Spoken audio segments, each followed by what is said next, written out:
Bonjour à tous, aujourd'hui je vous invite à la rencontre de l'inégalable Jimmy Mestrello, guide de pêche passionné, formateur aguerri et éducateur reconnu. Jimmy est une personnalité atypique avec un discours franc et direct qui nous parle de nombreux sujets sur le guidage, l'alvinage, le live, etc. Bref, un échange riche et long de 2 heures. C'est parti. Et ben aujourd'hui, je suis avec Jimmy Mestrello, guide de pêche, parcours très complet qu'on voit beaucoup sur les réseaux sociaux. Donc ravi, Jimmy, de te retrouver. C'est une première. On s'est parlé il y a longtemps et de loin. Donc je suis ravi de prendre une heure pour discuter avec toi. Bienvenue. Merci, bah écoute, c'est super sympa, Yann. Alors déjà, c'est bien de te retrouver parce que tu vois, je fais partie des gens qui suivent ton podcast. Ça permet de voir un peu les copains aussi, de découvrir des nouveaux visages également. Et ouais, nous, on se connaît quand même depuis un bail. Ça rajeunit pas, hein. Pour pas Euh, comme de mieux. bon, pour commencer, question que je demande à tout le monde. Qui es-tu, Jimmy? Eh ben, je suis Jimmy Mestrello, j'ai 46 ans. Je suis guide de pêche depuis 17 ans. À l'étranger, officiellement une quinzaine d'années en France. Je vis en Savoie, autour des lacs alpins, au plus proche du lac du Bourget, et sur ce triangle entre le Bourget, Annecy et le lac Léman. Ok, Voilà. super. Comment t'as débuté la pêche pour commencer? Comment c'est venu? Pas une histoire de famille, tu sais, comme beaucoup d'autres. Le schéma, il est plutôt simple, hein. Un papa qui pêchait, enfin qui pêche toujours d'ailleurs, une maman qui pêchait, des oncles qui allaient à la pêche, des grands-parents qui allaient à la pêche. Et au final, j'ai mis le nez dedans étant petit. J'étais tout le temps fourré au bord de l'eau de toute façon, que ce soit pour aller faire l'imbécile sans avoir besoin de pêcher. Et j'étais très souvent dans la nature, j'étais très souvent en montagne, très souvent sur les lacs de montagne en rando. Et voilà, puis ce plaisir d'aller à la pêche, d'accompagner mon père sur des bivouacs, sur des choses comme ça m'est venu très très jeune. Euh, et je suis rentré en fait dans une école de pêche. J'avais une douzaine d'années. L'école de pêche des pêcheurs chambériens à l'époque qui était gérée par un monsieur qui est décédé aujourd'hui, mais qui s'appelait Alain Bruand, qui est le papa de Thierry Bruand, qui est quelqu'un de connu dans le monde de la compétition de pêche au cou. Thierry qui est toujours un pote, qui est toujours un pote. Je veux bien Et que en tu me fait, branches. comment? Je veux bien que tu me branches, ça m'intéresse. Ah oui, oui, oui, bah, je te brancherai avec lui. C'est un mec génial. Super pêcheur de truites, excellent pêcheur au cou, voilà. Et en fait, je suis rentré dans cette école de pêche pour aller m'amuser. J'avais plein de copains là-bas et tout, et je voulais vraiment y aller. Et Alain, alors je sais pas, hein, mais les 3, 4 premières sorties, Alain me dit est-ce que ça te dirait d'être animateur parce que tu pêches déjà pas trop mal et j'ai besoin de jeunes pour m'aider à encadrer. Et j'avais 12, 13 ans. Tu vois, j'étais un D'accord. môme, et en fait, à 13 ans, eh ben, je prenais déjà plaisir à expliquer comment monter un bouchon, comment monter des plombs, une ligne, comment on attrapait des poissons à la canne au cou. Ok. Et j'ai commencé comme ça, donc tu vois, vraiment très très tôt. Donc ça m'a permis de commencer un petit peu de compétition en pêche au cou. Alors, c'était des budgets trop élevés à l'époque, c'était super compliqué, donc je me contentais des concours locaux où j'étais avec mes potes au petit plan d'eau là de chez nous, où on se rejoignait en mobilette, enfin voilà. Et puis tu vois, l'histoire, elle a perduré, elle a augmenté. Je suis resté dans cette école très longtemps, jusqu'à l'âge, je crois, de 16, 17 ans. Donc je gérais les camps de vacances, les camps d'été avec Alain. Donc Mhm. on emmenait plein de mômes et on les emmenait à la pêche au cou, à la pêche à l'anglaise, bolognaise, toutes ces techniques-là. Et puis parallèlement à ça, tu vois, je m'intéressais beaucoup à la carpe. Donc je commençais déjà à pêcher pas mal la carpe, en plus de la pêche au cou. Je commençais déjà à pêcher un peu le carnassier, notamment la truite en rivière, beaucoup la truite en rivière. Et j'avais la chance d'avoir un grand-père qui avait un bateau sur le lac du Bourget, donc forcément on allait pêcher les brochets. Donc il y a longtemps à l'arrière, il y a vieux. on pêchait les brochets à la traîne, on n'avait pas encore de leurre, on n'avait pas encore d'éco-sondeur. Voilà, mais on pêchait les brochets, les corégones, enfin les poissons des lacs alpins. Et puis voilà, vers l'âge de 18 ans, dès que j'ai commencé à avoir la voiture, ben là c'était le drame. J'ai commencé à avoir la bougeotte, à partir à droite à gauche, à me faire des potes, à partir en session, et je vivais vraiment au bord de l'eau en permanence. Je pêchais que la carpe, enfin beaucoup la carpe. Et Mhm. en fait, je partais régulièrement en Espagne. J'ai fait le tour des plans d'eau de France, le tour des fleuves. Enfin, vraiment, tu vois, aller faire des sessions d'une semaine, 10 jours, un mois au bord de l'eau, Saint-Cassien, j'en passe et des meilleurs. Voilà, tous les gros réservoirs, le Der, Orient, les grands fleuves, la Seine, tout ça. J'ai vraiment squatté, passé beaucoup de temps, tu vois. Ok. Et voilà. Et puis l'Espagne aussi également, où j'ai passé pas mal de temps. Et, et l'Espagne, d'ailleurs, qui a vraiment été le berceau de mes débuts de guide de pêche, où à l'époque, donc je partais pêcher la carpe et le silure là-bas. Mhm. Et je suis tombé sur un gars qui s'appelle Claude Valette. Mhm. Claude Valette, qui est connu et reconnu dans le monde du silure, hein, qui est devenu un pote hein, depuis toutes ces années. Et un soir, il me dit, écoute, je suis en galère et tout, j'aurais besoin de quelqu'un pour emmener des gars pêcher le silure, tu sais faire? Je dis, bah oui, je me débrouille, t'inquiète. Et allez, c'est parti. Et j'ai emmené les gars, on a attrapé des silures. Le lendemain, je les ai emmenés pêcher la carpe. Et puis c'est parti de fil en aiguille. J'y allais une petite semaine par-ci, une petite semaine par-là. J'y restais une semaine, j'y restais 15 jours, je restais 3 semaines. Et voilà, tu vois, j'ai commencé en fait mon métier, entre guillemets, mon futur métier. Je savais pas encore que ça allait être un métier. Hein. J'allais transformer ça en métier. Et j'ai commencé à faire du guidage comme ça. Ok. Et je suis rentré en France parce que je voulais aller m'installer en Espagne. Et il y a eu la première crise espagnole en fait. Et le truc a planté, donc j'ai dit vaut mieux que je reste en France. Et à partir de ce moment-là, bah, j'ai passé un diplôme de guide de pêche. Mhm. Donc je suis rentré, j'ai repris les études et je suis retourné au centre d'Ahun dans la Creuse avec mon pote Johan Esqui, qui est pour moi comme un frangin aujourd'hui. Tu vois, on se connaît depuis ultra longtemps et voilà, on a beaucoup de points communs tous les deux. Et j'ai passé ce diplôme de guide de pêche et j'ai attaqué, j'ai monté ma structure en France directement derrière. Et tu vois, ça D'accord. fait 15 ans. Ok. Ça fait 15 ans que je charbonne et que je prends du plaisir à être guide de pêche. Ouais. Ok. Voilà, Ok. Ok. tu vois. Et du coup, tu guides. Les guides, ils ont souvent une spécialité, une technique, etc. C'est quoi, toi, je sais pas si tu en as des spécificités dans ton guidage? Alors, j'en ai forcément. Sylvain Legendre disait, toi, t'as un couteau suisse. Enfin, c'est même pas Sylvain Legendre qui disait ça, c'est Christophe Garcia, c'était l'ancien Ah, boss. ok. Tu l'as connu, Christophe? Ouais, je l'ai Il connu. disait, Je suis allé faire un barbecue chez lui et il est chez Ultimate maintenant. ouais, aujourd'hui, Christophe est chez Ultimate, ouais. Et pareil, Christophe, ben, il m'a vu grandir, ce mec-là, tu vois. C'est un gars pour qui j'ai énormément d'affection, que j'aime beaucoup. C'est aussi grâce à lui que j'ai été chez Pure Fishing à l'époque, Mhm. les premiers sponsors. Et il disait, Mestrello, c'est un couteau suisse. Il est capable de tout faire. Et en fait, je pense que c'est vrai, j'arrive vite à m'adapter en fait à un peu à tout. Et des techniques particulières, ben c'est ce que je te disais en intro. J'habite en Savoie et chez nous, on a beaucoup de brochets sur les lacs alpins et beaucoup de rivières avec des truites.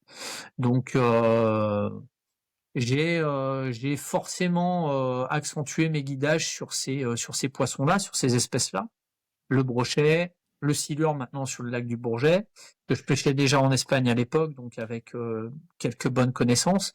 Et puis les truites, parce que les truites chez nous, que tu pêches en rivière de plaine, que tu pêches en moyenne montagne ou en altitude, il y a des poissons de partout. C'est Savoie, Haute-Savoie, c'est farci de truites chez nous. On a vraiment cette chance. On a encore de l'eau, donc on a Ouais. encore des poissons. Ok. Cool. Et alors, un truc qui m'intrigue, c'est marrant, ça va à l'inverse de ce qu'on m'a dit quand j'ai mis les pieds dans le milieu de la pêche. On m'a dit, si tu veux réussir, il faut être hyper pointu dans une technique, un poisson, une technique, etc. Là, toi, tu me dis que c'est l'exact opposé. Euh, Tu vois, donc à la fois ça m'intrigue et à la fois, enfin voilà, est-ce qu'aujourd'hui ça t'aide, ça t'apporte dans ton Dé- guidage? Est-ce que tu te nourris, je sais pas, de ton expérience de carbe, de coups, etc. ouais, alors je suis bon à rien et mauvais en tout, tu vois. Non, en fait, euh, tu vois, bah ça c'est un truc avec qui, enfin, j'en parle régulièrement avec Gaël Evan, qui est pareil, qui est un super pote. Que je reçois Et bientôt. ouais, que tu reçois bientôt, ouais, ouais. Ah, c'est un, voilà, tu vois, comme Sylvain, comme tous ces gars-là, on est copains depuis des années et on a plus ou moins la même vision.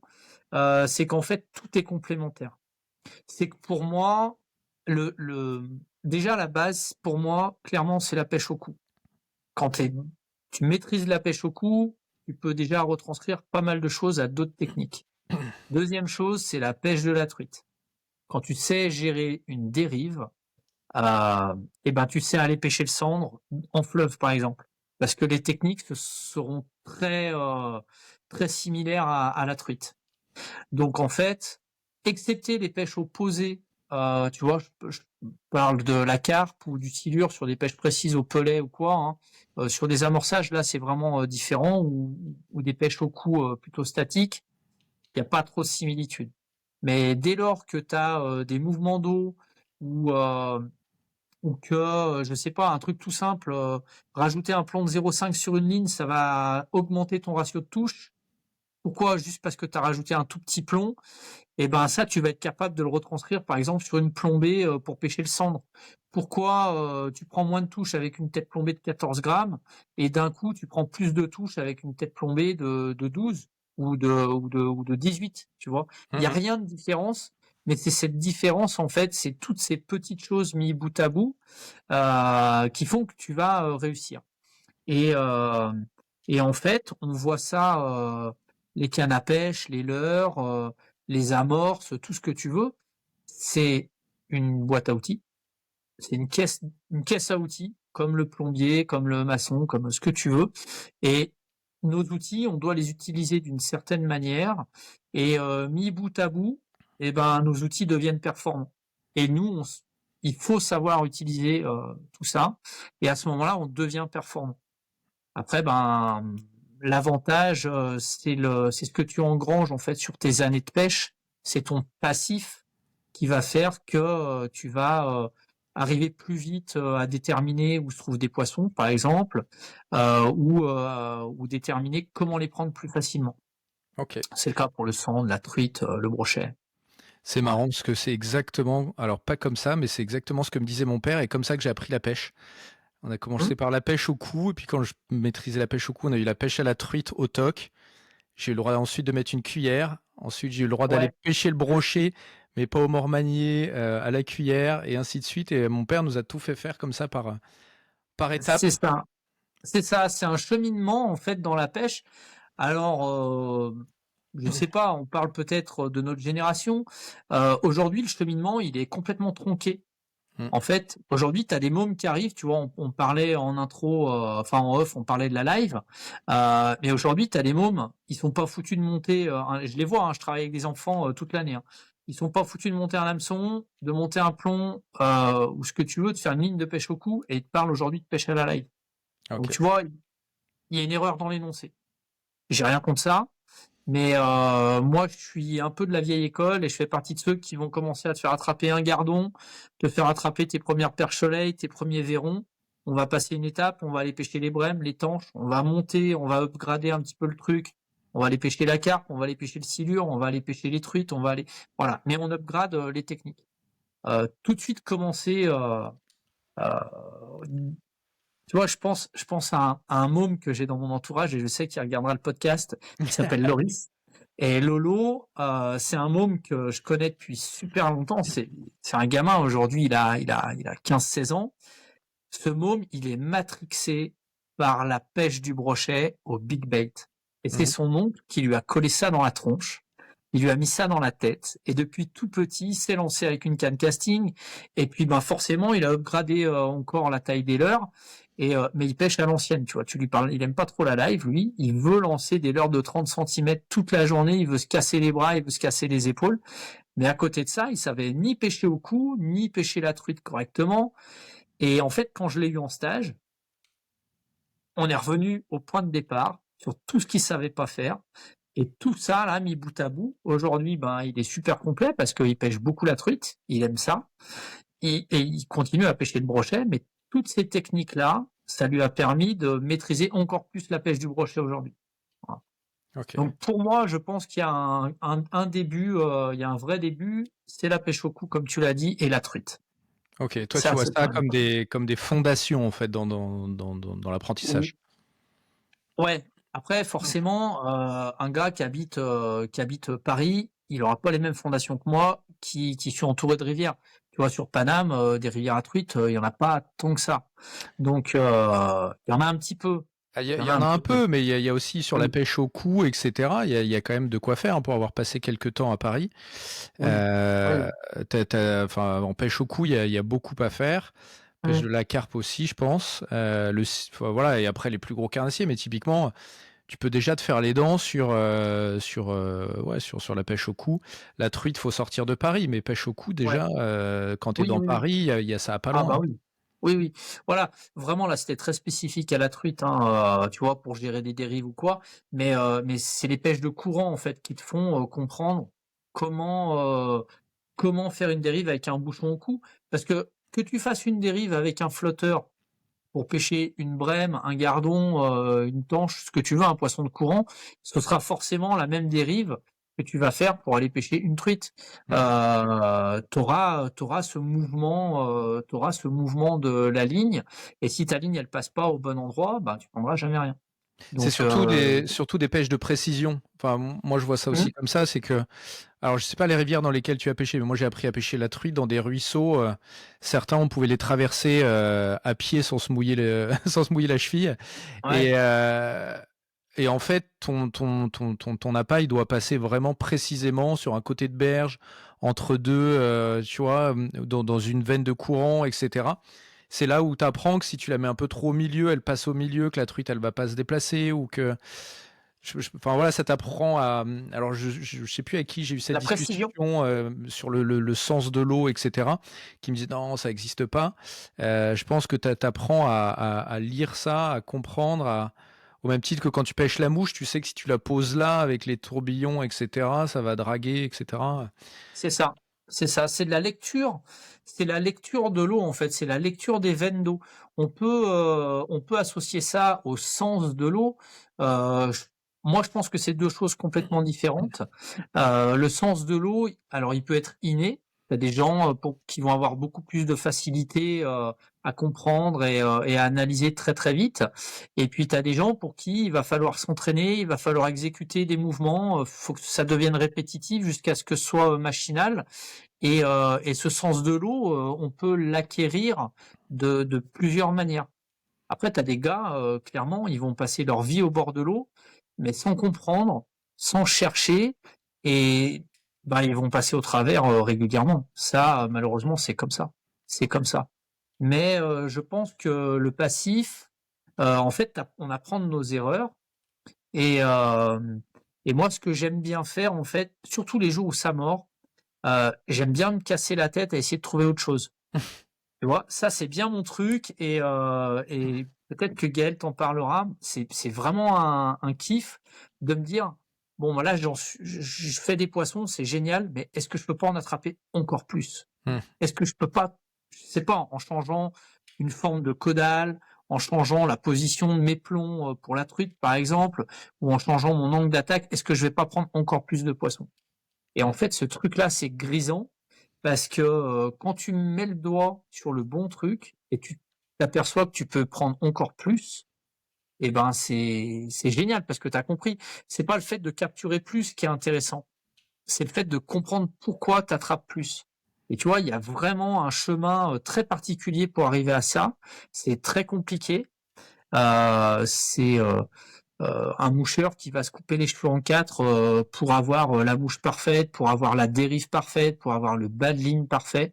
Et tu vois, on rentre vraiment dans le monde des passionnés où tu as des mecs, et je rejoins ta question, enfin la phrase que tu as dite tout à l'heure, c'est que pour être très bon, il faut maîtriser qu'une seule technique.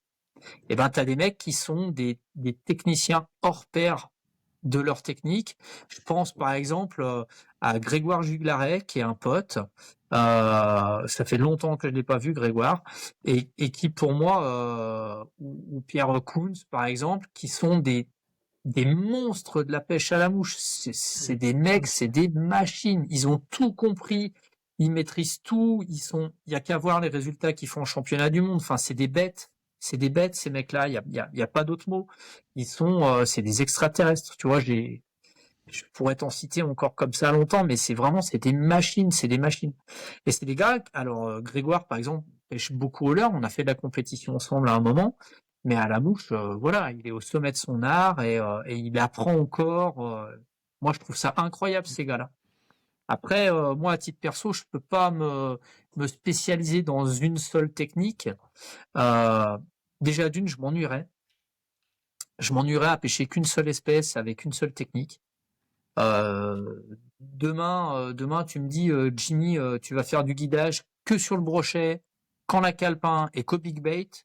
Je pense que j'arrêterai même le guidage. Tu vois. Ah ouais, ok. Ah ouais, non, non, non. Mais je suis fan inconditionnel de ça, mais je ferai pas ça tout le temps, tous les jours, bêtement, machinalement. Je peux pas. Il faut que j'intercale là-dedans une sortie à la truite pour aller crapahuter dans les rivières. Il faut que j'aille voir autre chose. Il faut que j'aille pêcher en mer. Il faut, il faut que j'aille pêcher le brochet dans d'autres lacs que dans les lacs alpins. Parce que finalement, à la calepin, c'est juste une bassine avec de l'eau dedans.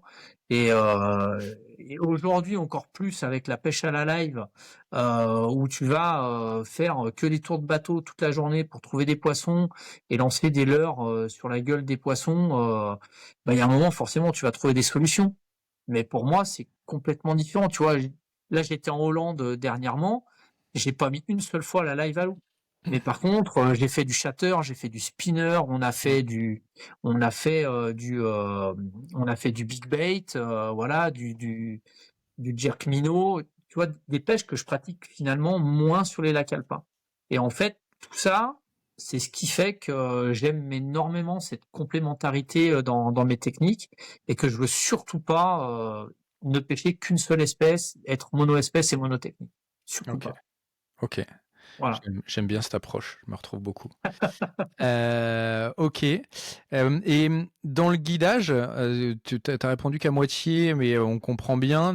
Si je comprends bien, aujourd'hui, toi, le guidage, c'est vraiment carnat et... Enfin, je vais les séparer, mais si tu as pas aimé carnassier et truite, sur lequel tu guides.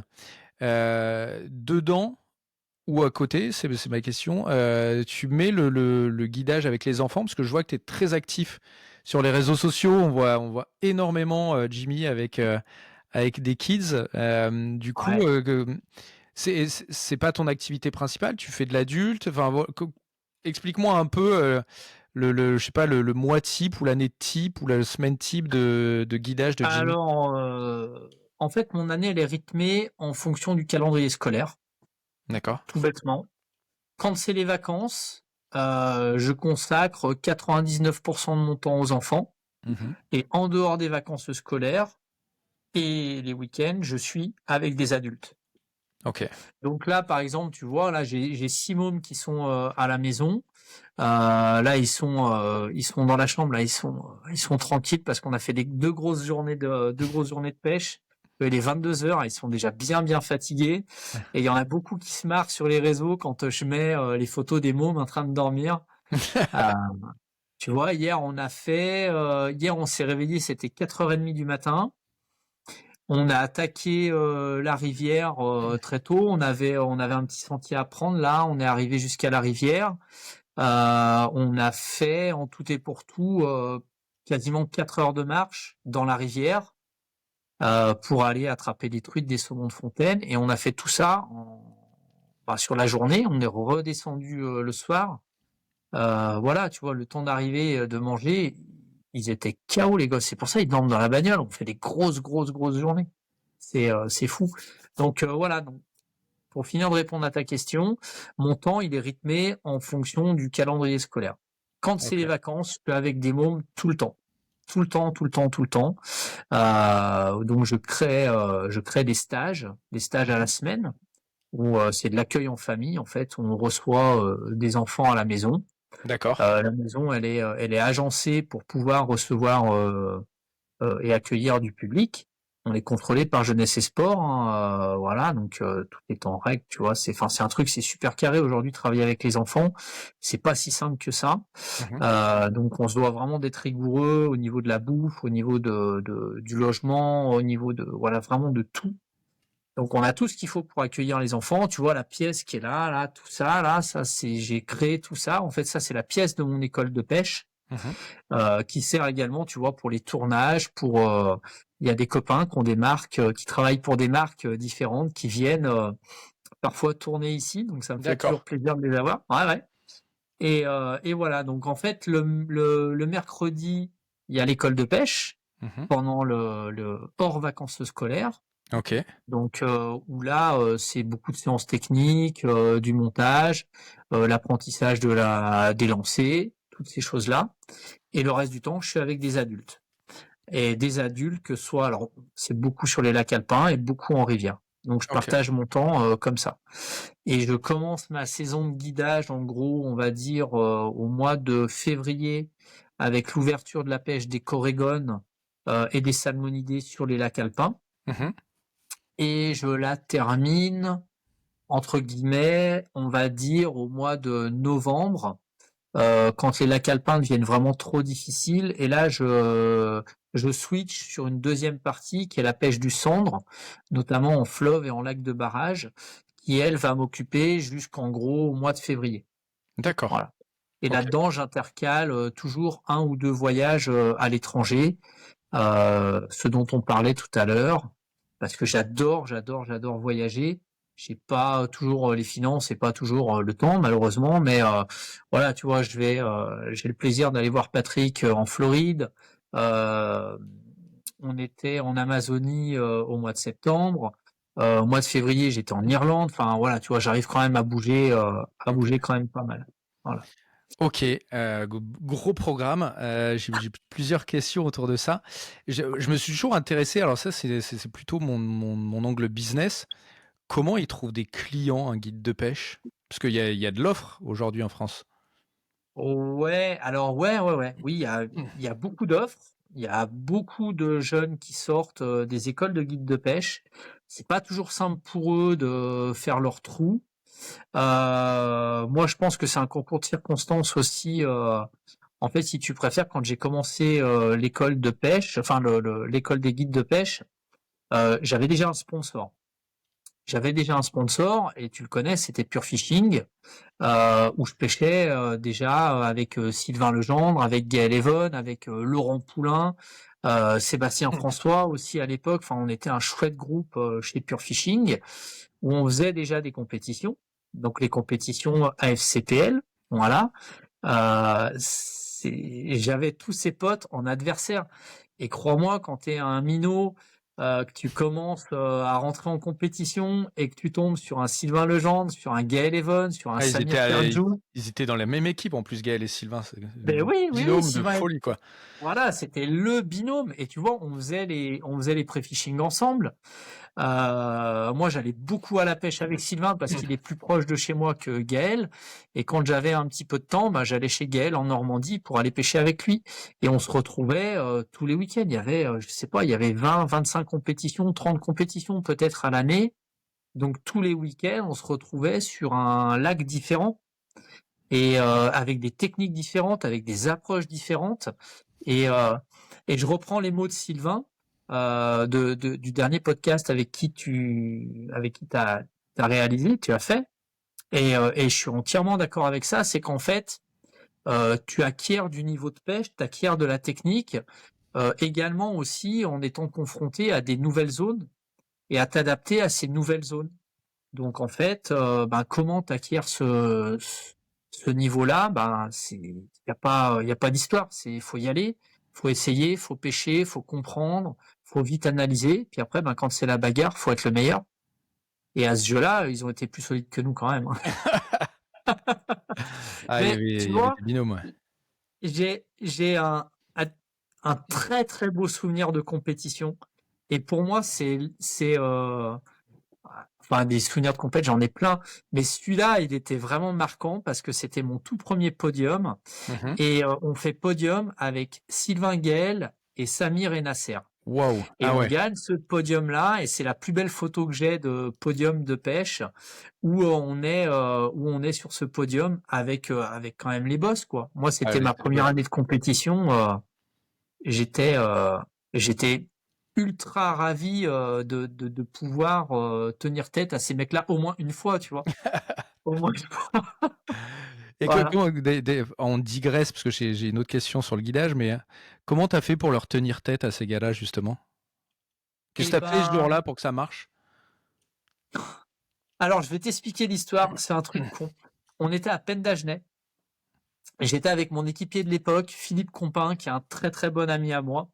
On était vraiment connus comme équipe parce que c'était toujours un peu borderline. Et Philou m'emmène pêcher le sommet du parcours de Penn. Et je m'engueule avec lui en lui disant je veux pas aller pêcher là-haut, la zone elle est merdique, on est au bord du secteur, on n'a pas le droit d'être là-bas, je veux pas qu'on rentre dans les zones interdites. Bref, c'était lui le capitaine du bateau, il va là-haut, on arrive là-haut, moi je hurlais sur le bateau, hein, puis tu vois, je suis un vrai Italien, donc quand j'ai quelque chose à dire, je le dis. On se prend la tête vraiment, et j'avais un spinner accroché à ma canne casting. Je prends le spinner, je le jette comme ça en arrière, je fais une perruque, mec, je t'explique même pas le bazar sur le bateau. Donc c'est la soupe à la grimace, personne se parle. Philou se décale de la zone, donc on reste bien sur la zone de pêche. Là, je défais ma perruque et je ramène ça à fond de balle, mais à fond de balle. Et je lui dis en ramenant ça, et je lui dis, tu vas voir, je vais te montrer comment on fait pour prendre des poissons sans avoir à s'embêter. Et je ramenais comme ça mon spinner à fond de balle au milieu de la rivière. Là, je prends une cartouche et je fais une perche de plus de 40. Et là, je dis, bon, ok, donc Philou, là, le sourire revient. On se marre sur le bateau. Je prends ce poisson, je le mets dans le vivier. On pêche la zone, on prend rien. Putain, c'est bizarre. Puis là, je réfléchis, je dis, mais qu'est-ce que j'ai fait? Et en fait, je percute que j'avais lancé mon spinner, je l'avais posé au fond de la rivière, le temps de défaire ma perruque. Je refais le même schéma, sans faire de perruque. Je pose le spinner au fond de la rivière, là, le plus loin possible, et je ramène ça, mais comme un sauvage, fond de balle. Je dis, on verra si ça marche. Je sais pas, je fais 15 mètres. Bon, je me fais atteler, je refais la même perche. Et là, on boucle le quota en 10 minutes. Oh. La compétition se termine. On arrive avec nos perches et on fait podium devant Sylvain, devant Samir, devant Gaël, devant Nas. Et tu vois, c'est parti d'une engueulade, on va dire, un truc complètement nul. Et ça s'est transformé, tu vois, en effusion de joie. Et Philou, cette parole, c'est pareil, ça m'a marqué. Philou disait la main de Dieu. Et je rigole de ça à chaque fois que je vois Philippe parce qu'on se marre, tu vois. C'est un super bon souvenir aujourd'hui. C'est des beaux souvenirs de compétition. Et voilà, tu vois, c'est parfois en faisant des trucs un peu incongrus, euh, on trouve des solutions. Et tu vois, ça c'est quelque chose de ultra intéressant et je garde toujours ce truc en tête. Tu sais, parfois on dit la chance du débutant à la pêche. Effectivement, il y a toujours une part de chance dans la pêche, même si on l'a réduit énormément. Mais je laisse faire beaucoup de choses à mes clients sur le bateau. Des animations bizarres, essayer des leurres qui n'ont vraiment pas lieu d'être utilisées à cet endroit-là, ou tu vois, des choses comme ça. Et au final, alors il y a vraiment des trucs tordus, hein. Des fois, les gars, Genre, ils font des choses un peu bizarres. genre. Genre, tu vois, j'ai un client, un jour, il m'a dit, je veux pêcher au popper en plein milieu du lac du Bourget. Et Et je lui ai dit, ça marche. Si tu vas perdre du temps, bah, si je te dis que j'ai un pote qui a fait un broc, au stick en plein milieu du lac d'Annecy, par exemple, bah, je peux te dire que ça marche. Et en fait, je me suis retrouvé avec un autre pote à une époque qui s'appelle Stéphane Poinceau, qui est guide en Hollande, bah, qui Ouais. est un super collègue. On se retrouvait à lancer des sticks et des poppers dans 130 mètres de fond Hmm. pour attraper des perches qui étaient 2 mètres sous la surface et qui venaient gaufrer nos leurres. Et ça, on n'avait pas de live à l'époque, on regardait juste les oiseaux, on savait qu'il y avait des poissons en dessous, et à force d'essayer, eh ben, tu vois, on s'est mis à prendre des poissons comme ça. C'est pas tout le temps que ça a fonctionné, mais tu vois, c'est vraiment des trucs incongrus. Faut vraiment être motivé pour lancer, il faut avoir la foi pour lancer des poppers comme ça, ou des sticks, ou des trucs. Et tu vois, des fois ça marche. Ça marche pas toujours, hein, mais voilà. Donc je laisse à mes clients parfois d'essayer, tu vois, pendant 10 minutes, un quart d'heure, un truc qui leur passe par la tête. Et Ok. ça marche. Ça Ouais. marche. Ouais, ouais, ouais, Et ouais. t'as découvert, au-delà de ça, justement, t'as découvert, toi, des techniques, des approches que tu utilisais pas justement, en regardant un mec disant chelou, et puis du coup, t'approprier. Te dire, attends, je vais réessayer ce truc-là, enfin voilà. Bah, je t'ai donné l'exemple du spinner. Je t'ai donné l'exemple du spinner. Et tu vois, c'est quelque chose que je réutilise énormément sur la pêche des brochets, dans D'accord. pas d'eau. Des pêches ultra rapides comme ça au spinner. Alors aujourd'hui, on a les spintail, à l'époque, on n'en avait pas. Mais voilà, tu peux faire ça avec un spintail aujourd'hui, c'est bien. Mais ramener des spinners fond de balle comme ça, là, ça m'a permis de prendre des poissons. Et notamment sur une compétition à Bordeaux-Lac, où je me rappellerai de ça, on avait fait un cendre. Pareil, tu vois, un cendre au spinner, c'est pas le truc le plus... voilà. Et on avait fait un cendre en compète avec mon pote Xavier. On avait fait un cendre comme ça, en réaction au spinner très très vite. C'est des choses que tout le monde ne fait pas. Faut vraiment avoir des spinners, tu vois, qui restent vraiment bien droits, parce que souvent le spinner, il va avoir tendance à Mm. dénager, à se mettre un peu sur le travers, ça pêche un peu moins bien. Donc faut vraiment varier cette vitesse-là. Je les rééquilibrais mes spinners, tu vois, je remettais du fil de plomb juste derrière la tête plombée pour vraiment le centrer un L'alourdir. peu, voilà, l'alourdir un peu comme la quille d'un bateau, tu vois, pour que ça file Mm. droit. Ok. Toi, c'est le genre de truc où ça m'a servi, ou des fois d'aller à l'opposé de ce qu'on me dit de faire. Tu vois, les mecs, quand j'arrive sur un lac, ils me disent ah, ici, ça pêche que big bait. Bah, je vais pêcher le plus petit possible. Tu vois, j'aime bien suivre mon chemin à moi et je me fais mon idée à moi. Je suis toujours je suis toujours comme ça, en fait. On J'aime va y bien me revenir. faire, quitte à me foutre le nez dedans, tant pis, je vais y aller, mais je vais aller au bout des choses. Comme ça, au moins, je suis sûr de pas regretter, mais je suis sûr d'avoir compris à la fin. Ok. J'aime bien, On, j'aime on va bien. en reparler, mais avant que j'oublie ma question, on parlait du guidage, notamment Oui. avec les enfants. Tu Mhm. as évoqué un peu là ce que tu fais. Du coup, c'est des stages à la semaine que tu fais. Ouais. Et si je t'envoie, alors déjà, quelle catégorie d'enfants? Et puis globalement, si demain je t'envoie ma fille ou mon fils, qu'est-ce qu'ils vont faire avec toi pendant une semaine? Ils vont dormir, ils vont manger. Alors, les stages, donc, je prends les enfants à partir de 10 ans en stage à la semaine. Mhm. Donc, je les prends par groupe de 6 maximum, de 10 ans jusqu'à 18 ans. Ok. Je te cache pas que j'ai des mômes qui viennent, qui ont 18, 19, 20 ans. C'est des jeunes que je connais depuis très très longtemps et ils veulent encore venir. Voilà. Donc bon, après je les laisse quand même vivre un peu leur vie. Il faut quand même qu'ils se détachent un peu du truc. Mais tu vois, je lie vraiment des liens d'amitié très forts avec beaucoup de gamins. C'est des mômes voilà que je côtoie encore aujourd'hui, euh, avec qui je vais à la pêche. Tu vois, c'est devenu des potes. Hein. C'est des Mhm. potes, plus jeunes que moi, mais c'est des potes. Voilà. Et donc en fait, ces mômes, je les reçois du lundi au vendredi et je leur propose des stages multitechniques. Donc, par exemple, pour donner une semaine type de pêche, le lundi, le mardi, je les emmène en montagne en bivouac. Donc, on va pêcher la truite pendant 2 jours. Le mercredi, je vais les emmener, par exemple, sur le lac du Bourget. Comme aujourd'hui, là, on était en bateau, on a été pêcher les brochets, les silures. Demain, c'est jeudi, on va aller pêcher la carpe. la carpe, les esturgeons, les amours blancs, les carpes koi. Et le vendredi, il y a deux possibilités. Si c'est des jeunes débutants qui n'ont pas beaucoup d'expérience, on bosse ici et on fait séance technique, donc du montage, parce que c'est quand même la base, savoir faire des nœuds de raccord, des nœuds d'hameçon, savoir faire une ligne pour la pêche au toc, savoir accrocher un leurre, savoir monter une tête plombée sur un leurre, toutes ces choses-là. Et si c'est des mômes qui ont déjà bien l'habitude, là je les ramène et là en fait on fait une technique au choix. S'ils ont aimé aller pêcher la carpe, on retourne pêcher la carpe. S'ils ont aimé aller pêcher le brochet en flotte tube, on va faire du flotte tube ou en kayak ou voilà où on refait un peu ce qu'ils ont envie de faire. D'accord. Voilà. Ok. Et une fois que le stage est terminé, je te disais, hein, c'est un stage d'accueil en famille, rangement de la maison parce qu'ils vivent avec nous, donc ils doivent apprendre les règles de vie de communauté parce que c'est important aujourd'hui.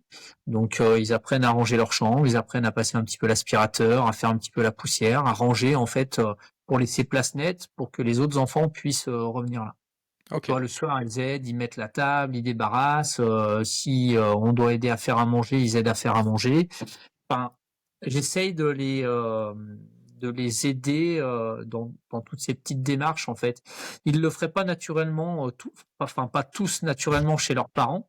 Tu Mm. vois, on a un fils de 14 ans, il faut lui dire sans arrêt, je suis pas exempt, hein, je suis en père de famille comme les autres, hein, et tu es obligé de répéter 200 fois les mêmes trucs, 300 fois, 400 fois, et jusqu'à ce que ça rentre, et puis ça rentre pas, tu vois.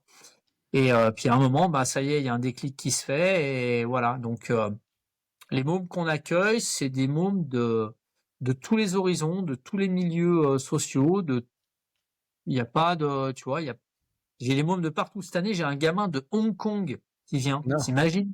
J'ai un gosse de Hong Kong qui Et vient, qui a un comment il t'a stage. trouvé? Internet, les réseaux sociaux, les photos, le bouche à oreille, beaucoup de bouche à oreille également. Ça fait quand même une paire d'années que je fais des stages, donc les stages commencent à être vraiment connus. On a TF1 qui est venu nous filmer également. D'accord. Voilà, et je tiens à le préciser, grâce à Greg Torgman, qui gère l'application Fishfinder. Mhm. Pareil, Greg, c'est un super pote, tu vois, on se voit autant qu'on peut, pas souvent, mais on prend toujours plaisir à se voir. Et voilà, on a TF1 donc qui est venu filmer les stages ados. J'ai beaucoup de Suisses qui viennent, des Belges. On a des gens des Dom-Tom qui viennent également.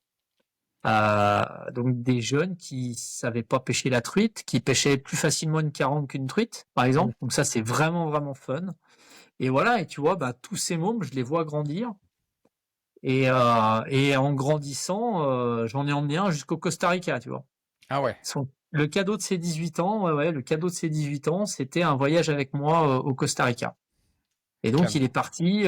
il a pris l'avion avec moi, avec un autre groupe de clients, et il a fait son premier voyage exo avec moi. Donc tu vois, ça emmène vraiment, vraiment loin, quoi.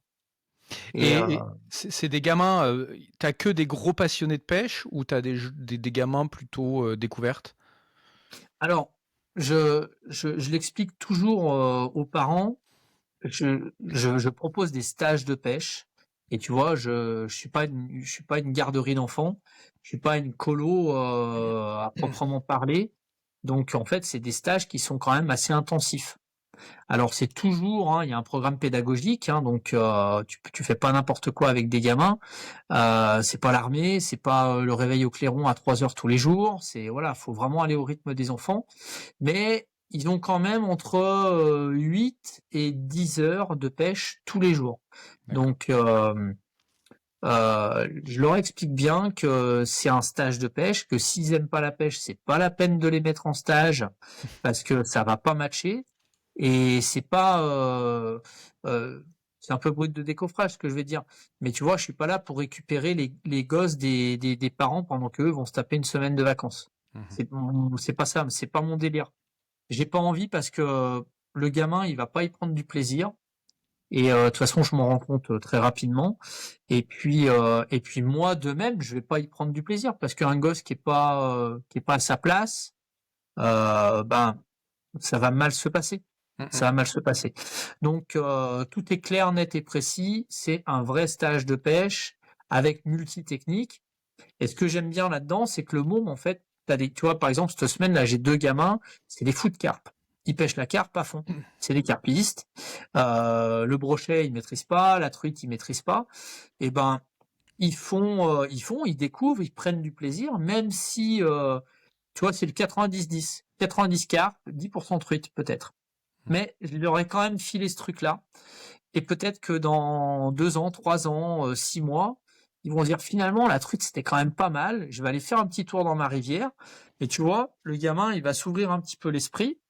Il va pas être focus que sur une technique. C'est ce que je t'expliquais pour mon môme tout à l'heure qui était matrixé par la pêche au big bait. Bah, c'est exactement ça. Et en fait, c'est des gamins, tu vas les emmener sur plusieurs voies, et puis ils vont choisir la leur, et tant mieux. Tu vois, tant mieux, ça fera les futurs carpistes de demain, ça fera les futurs Sylvain Legendre, les futurs Gaël Evon, peut-être, on sait pas. On sait pas. Et là-dedans, bah, t'as des mômes, aujourd'hui, quand je les vois, ils ont 22 ans, 23 ans, c'est plus des mômes, c'est c'est des petits adultes, et ils pêchent toujours. Ils pêchent toujours. Et t'en as, ben, ils sont à fond dans la truite, t'en as, ils sont à fond dans le broc, t'en as, ils sont à fond dans tout. Et je kiffe ça, en fait. Je saurais pas vivre sans ça, par contre. Tu vois? On parlait tout à l'heure de monotechnique, de trucs comme ça. Bah, moi, je pourrais pas vivre sans tous ces stages avec des gamins, tu vois. Voir des mômes aller à la pêche parce que c'est vraiment, c'est ma source de motivation, en fait. T'es Très clairement. le seul à faire ça en France, non? Non, non, non, Non? non, non, il y a plein de gens en fait. J'ai ouvert la voie sur quelques sorties. Chez nous, là, il y a un autre pote à moi qui s'appelle Johan Guidolin qui fait également des stages. Il y a plein de gars. Après, il faut vraiment avoir la structure. Tu vois, nous, on a quand même une maison qui est appropriée. Enfin, ça demande. Tu vois, on a un véhicule adapté pour emmener les enfants. Le bateau est gros. Il y a 12 flottes tubes à la maison pour les animations.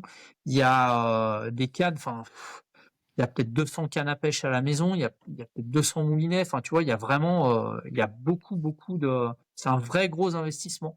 Tu C'est. dois coûter une fortune à Jérôme Riffaut en sponsoring. Hmm. Je Alors, dois je veux pas le dire comme ça. je dois Je peux pas te l'interviewer. le Si tu as un message à lui passer, tu me dis. Je peux pas te le dire comme ça, je vais te le dire dans le bon sens parce que c'est pas approprié ce que tu me dis, Mais je sais ce que mais tu vas me dire. c'est plutôt que Jérôme Riffaut est super gentil avec moi. Et Jérôme, c'est quelqu'un, tu vois, c'est comme Gaël. C'est des mecs pour qui j'ai une affection. On se connaît depuis longtemps. Enfin, je connais Gaël depuis plus longtemps que Jérôme, mais Jérôme, ça a tout de suite matché. Et Jérôme, c'est un ami très proche. Je l'aime vraiment beaucoup. Et il fait beaucoup pour moi, mais il fait beaucoup pour tout le monde. Et Jérôme, tu vois, c'est un gars de l'ombre, Je mais vais, t'imagines.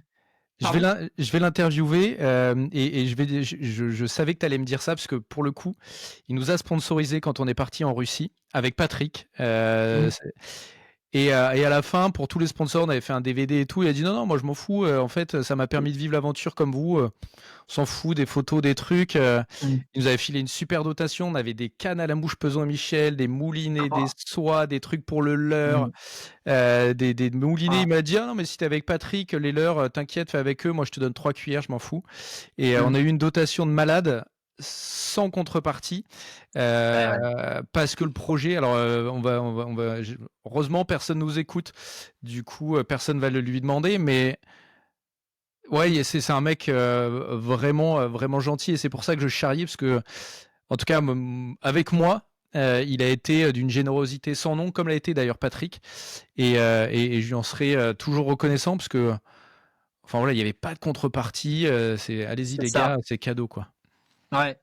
Et ben voilà, t'as résumé le truc, c'est que Jérôme, il sera peut-être pas comme ça avec tout le monde, hein, mais en tout cas, il a vraiment ce côté très humain. Il comprend bien les choses et t'imagines pas comme je le suis fier aujourd'hui d'être chez Gunky. J'ai la même fierté qu'à l'époque d'être chez Pure Fishing et de travailler avec Christophe Garcia, avec Sylvain, avec Gaël, enfin voilà, avec toute cette équipe-là. Et aujourd'hui, bosser à côté de Jérôme Briffaut, à côté de Gaël, les aider sur certains projets et tout, et ben c'est ultra gratifiant. Et, euh, et, et de l'autre côté, de savoir que des mecs comme ça, ben, ils font énormément de choses pour moi, pour m'aider dans mon travail de guide de pêche, pour m'aider dans ma passion et tout, ben, je suis toujours ultra reconnaissant de ces gars-là, tu vois. Mm, Aujourd'hui, j'ai toujours dit, aujourd'hui, si j'en suis à ce niveau-là, mm. c'est parce que derrière, t'as eu un Gaël, t'as eu un Sylvain, t'as eu un Christophe Garcia, t'as eu mon pote Philou. C'est tous ces mecs-là qui m'ont fait monter les échelons plus ou moins vite et qui m'ont amené à ça. Après, ils me disent, ouais, attends, Jim, t'es con, c'est grâce à toi, c'est toi qui fais ton boulot, t'as construit ton truc. Je fais, ben ouais, mais le pied à l'étrier, tu vois, mon premier sponsor, c'est Sylvain qui était venu me voir au salon de Clermont. J'étais chez Pafex à l'époque, et Sylvain est venu me voir en me disant, si l'année prochaine t'es plus chez Pafex, peut-être que je pourrais t'aider, te filer un petit coup de main chez Pure Fishing. Et tu vois, ben, l'année d'après, je suis passé chez Pure Fishing, j'ai reçu une palette de matériel à la maison. Une palette. Et c'était que les deniers de Sylvain. C'était même pas la boîte qui fournissait. C'était Sylvain qui m'avait filé, ben, tu vois, c'était ses t-shirts. Bon, alors à l'époque, du triple XL, quand moi je faisais du S. Sylvain Legendre, si tu m'entends, hein, c'est cadeau. Voilà. Je m'attends aux représailles. Mais voilà, tu vois, ces mecs-là, mon premier moulinet casting, c'est Samir Kerjou qui me l'a filé en compétition. Le D'accord. deuxième moulinet casting, c'est Sylvain Legendre. Ces deux moulinets, je les ai encore. Je les ai encore, ils sont rangés, ils sont dans des boîtes, et je les ai encore, et tu vois, je me marre quand je vois ça. Mais à l'époque, j'étais pas grand-chose, tu vois, j'étais juste un petit pêcheur qui trimait pour avoir ses 5, 6, 7 000 francs pour aller faire sa saison de compétition, quoi. Et ces mecs-là, ben, ils m'ont aidé à passer certains caps. Ils m'ont fait confiance. Tu vois, c'est une histoire de confiance encore la pêche, hein. Mm, Et puis, ben, quand tu trahis pas les gens, quand tu lis des liens d'amitié avec eux, quand t'es toi-même, parce qu'on est comme on est, avec nos torts, avec nos qualités, avec nos défauts, avec tout ce que tu veux. Mais quand t'es entier, quand tu fais bien les choses, généralement, t'aboutis à ce que tu veux. ok. Et je vais finir de répondre à ta question sur comment on fait pour avoir des clients, où on les trouve et tout. J'ai envie de dire en étant toi-même et en t'investissant à 200% dans ce que tu fais. Si tu crois en ton projet, tu vois, je suis pas plus intelligent qu'un autre, je suis pas plus riche qu'un autre, mais quand tu crois vraiment dans ton projet, si tu t'investis à 3000% dedans, euh, normalement, tu es censé y arriver. Par contre, après, voilà, être guide de pêche et arriver au niveau tu vois, par exemple, je pense à Vincent De Bruyne qui est chez moi, enfin qui est chez Gunky avec nous, qui fait partie Premier épisode, Vincent. ouais, voilà, ouais, qui fait partie des très bons guides. Alors je cite Vincent parce que je le côtoie. Voilà, il y en a tellement d'autres. Il y en a tellement d'autres que ce soit Amouche, Holler, enfin voilà, Patrick Séville, tu vois, qui était un guide, enfin qui est un guide incroyable. Je pense à Julien Desrosiers qui est un des tout premiers guides, à mon pote Philippe Compin, qui est un des tout premiers guides et tout. C'est des mecs, ils ont créé le guidage, tu vois, ils ont créé ces trucs-là. Euh, bah, quand tu as vraiment envie d'y arriver, tu y arrives. Par contre, après, à côté de ça, voilà, la contrepartie, c'est que t'as pas souvent du temps disponible. Je suis pas souvent à la maison, je vois pas souvent mon gamin, je vois pas souvent ma femme. Et ben, t'as certains guides, tu vois, ils vont pas être mariés, ils vont pas avoir d'enfants. Tu fais vraiment abstraction d'une partie de ta vie. Tu vois, par exemple, il y a plein de sorties que je loupe avec mes potes, qui n'ont rien à voir avec la pêche, parce que je suis en guidage. Parce que le lendemain, je vais me réveiller à 3h, 4h, 5h, et je peux pas me permettre d'aller faire une bringue toute la nuit, ou de partir en vacances avec eux, ou quoi. Tu vois. Donc, on va dire, c'est le revers de la médaille quand tu es guide de pêche et que tu travailles que du guidage, c'est que tu dois vraiment te mettre à fond dedans. Sinon c'est trop compliqué. C'est difficile. J'ai deux questions. T'es pas obligé de me répondre, mais même si j'aimerais bien. Première question, celle-ci tu vas me répondre assez facilement. Combien ça coûte pour un gamin qui vient faire un stage avec toi? Je demande pas ça aux autres guides parce que l'idée c'est pas de faire de la promo, mais typiquement c'est un truc qui est un peu hors des clous. À la fois je te pose la question parce que Je vais m'empresser d'en parler à ma fille après notre échange.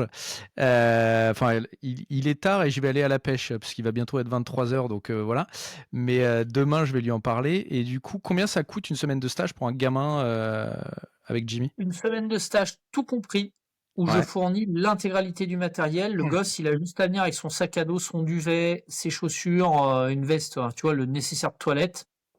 Une semaine, ça coûte 700 € chez moi, en pension complète. Ok. Et il y a tout. Il y a tout. Donc, ramener sur les... Enfin, c'est pas une semaine, mais c'est 5 jours, du lundi au vendredi. Ça fait 140 € par jour et par enfant. Repas, véhicule, prestations de guidage et tout. Tu vois, c'est pas très cher au final. Quand tu les mets dans une colonie de vacances où ils vont aller jouer au foot, au badminton et faire des colliers de pâtes, je pense que... non, mais voilà. Ils peuvent être beaux Tu les vois, colliers de pâtes. ouais, ils peuvent être vraiment beaux les colliers de pâtes et pour le coup, tu as également tout l'aspect d'éco-citoyenneté. Tu as tout l'aspect relation avec les gens où tu dois rester poli, où tu dois dire bonjour à tout le monde. Enfin, tu vois, un stage de pêche, en fait, c'est pas que d'emmener des gosses à la pêche. C'est vraiment de partager une tranche de vie avec ces mômes. Et tu vois, vu qu'ils viennent de milieux différents, on accueille des enfants de parents vraiment très aisés. Parce que quand même, 700 €, c'est quand même pas donné, tu vois. Et ben, ces mômes-là, il y en a, ils me disent, mais moi à la maison, on a une bonne. Et moi à la maison, on a un gars qui s'occupe du jardin, qui s'occupe de la piscine et tout. Voilà, on a des enfants comme ça. Et après, d'un autre côté, on a des enfants où ils disent, ben, mon père, il est facteur. Je dénigre pas les facteurs, attention, hein. Ma mère, elle est femme de ménage. Ma mère, elle, je sais pas, enfin, peu importe, on s'en fout le milieu. Et là, les parents, ils vont se saigner pour payer un super stage au monde. Et moi, partie de ce fait, eh ben, que ton père, il soit milliardaire ou que ton père, il soit RMiste, tu auras le même stage. Tu auras le même bonhomme en face de toi, tu auras la même prestation, tu auras le même délire avec moi, tu auras les mêmes engueulades si tu fais une connerie, c'est cadeau. Mais voilà, tu vois, il n'y a pas de... C'est pas parce que t'es plus... Enfin, t'es mieux habillé qu'un autre que tu auras mieux. C'est tout pareil. Et Ok. ça, c'est exactement la même chose, tu vois, quand je fais les guidages avec les adultes, je bosse avec des gros complexes, 4 étoiles, 5 étoiles, où je reçois des gens qui sont vraiment très aisés. Et ben, ils vont manger la même terrine maison, ils vont boire le même vin, c'est tout pareil. Et en fait, euh, tu vois, cette équité, pour moi, c'est la base, parce que on est tous les mêmes. On vient peut-être de milieux différents, mais ce qui nous unit, c'est la même passion. Et cette passion, elle a pas de, il y a rien, tu vois. Il y a pas de propos là-dedans, il y a pas de race, il y a pas de politique, on s'en fout. Il y a pas de milieu social plus haut, plus bas, plus rien du tout. Tu es dans mon bateau avec moi et tu passes un bon moment. Et tu es en stage de pêche avec moi, tu es un môme, tu viens et tu vas t'éclater pareil. Et ça, c'est le nerf de la guerre. Pour moi, hein, après, c'est des idées perso, hein. Ok. L'autre question, t'es pas obligé de m'y répondre, mais je vais la poser quand même. Combien ça gagne un guide de pêche? Eh ben, figure-toi que ça gagne pas tant que ça. Ça gagne pas tant que ça. Non, mais sérieusement.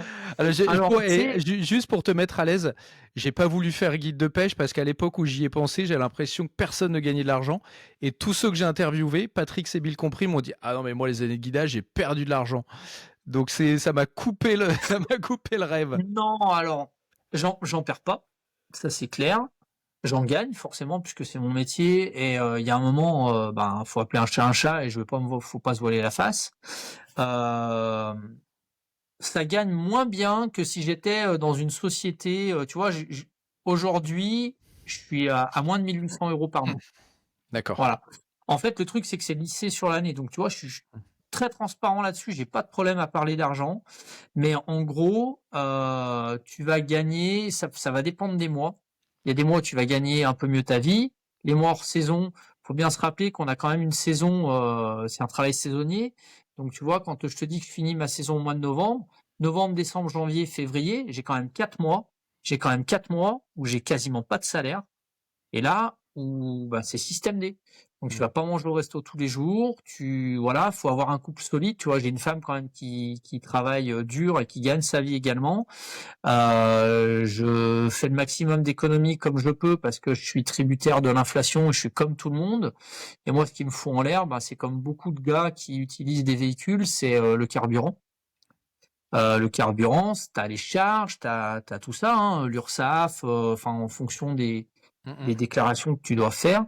Et en fait, quand tu vois les jeunes, parce que j'ai longtemps travaillé en centre de formation, justement chez les guides, on en voit chaque année une ribambelle arriver, et tu te dis, mais les gars, ils se disent, c'est pas possible, ils sont guides de pêche, ils sont tous milliardaires, ils gagnent tous super bien leur vie. C'est voilà, tu vois, je me fais charrier souvent par Alban, il me dit ouais, de toute façon, toi t'es guide de pêche, t'es riche, tu payes pas le matériel parce qu'en plus t'es sponsorisé, tu vois, il me charrie avec ça et on se marre parce que c'est complètement l'opposé. Enfin, euh, en fait, je sais pas quel est l'engouement pour tout le monde de vouloir être guide de pêche. Moi-même, je me suis posé la question, est-ce que j'étais réellement capable au début de faire ça? Parce que quand t'es guide de pêche, il faut vraiment faire preuve d'abnégation. Mmh. Et tu le fais pour les autres, tu le fais pas pour toi. Parce C'est qu'un une guide des de 2 pêche, raisons qui m'ont cou c'est une des 2 raisons qui m'ont coupé l'envie de faire voilà. ce métier. J'ai plein d'enfants qui viennent en stage et qui me disent ouais, mais moi je vais être guide de pêche. Je fais mais attends loulou, être guide de pêche, ça veut dire que tu pêches plus. Ça veut dire que tu fais pêcher les autres. Et ça, c'est pas pareil. C'est Et moins c'est un rigolo. kiff, hein. C'est un kiff, mais faut aimer ça. Et je lui dis attention, après il va falloir que tu investisses dans un gros bateau. Ou déjà commencer par un petit bateau. Tu vois, j'ai commencé le guidage, j'avais un Quicksilver 3,80 m avec 8 chevaux dessus. Et tu as commencé avec un bateau, Vincent, il a guidé en canoë lui, hein? Et attends. Ouais, commencer comme ça. Mais ma toute première année de guidage, je n'avais même pas de bateau, j'avais rien. Et je travaillais qu'avec des scolaires, qu'avec des centres aérés et des écoles de pêche. Et je pêchais que du bord. Canne au cou, saut d'amorce sans sas et roule. Et j'ai Mmh. commencé comme ça. Et après, ben, chaque année, un petit billet de plus. Toutes mes économies sont passées. J'avais pas grand chose à l'époque. Ben, il a fallu aller bosser dur. Tu vois, parce qu'en plus, on mettait de l'argent de côté pour pouvoir nous payer nos compétitions. Parce que les sponsors, à l'époque, j'en avais pas. Et les sponsors ne payaient pas, enfin, on n'avait rien, tu vois. Mmh. On n'avait rien du tout. Donc, il a fallu se construire comme ça, tout doucement.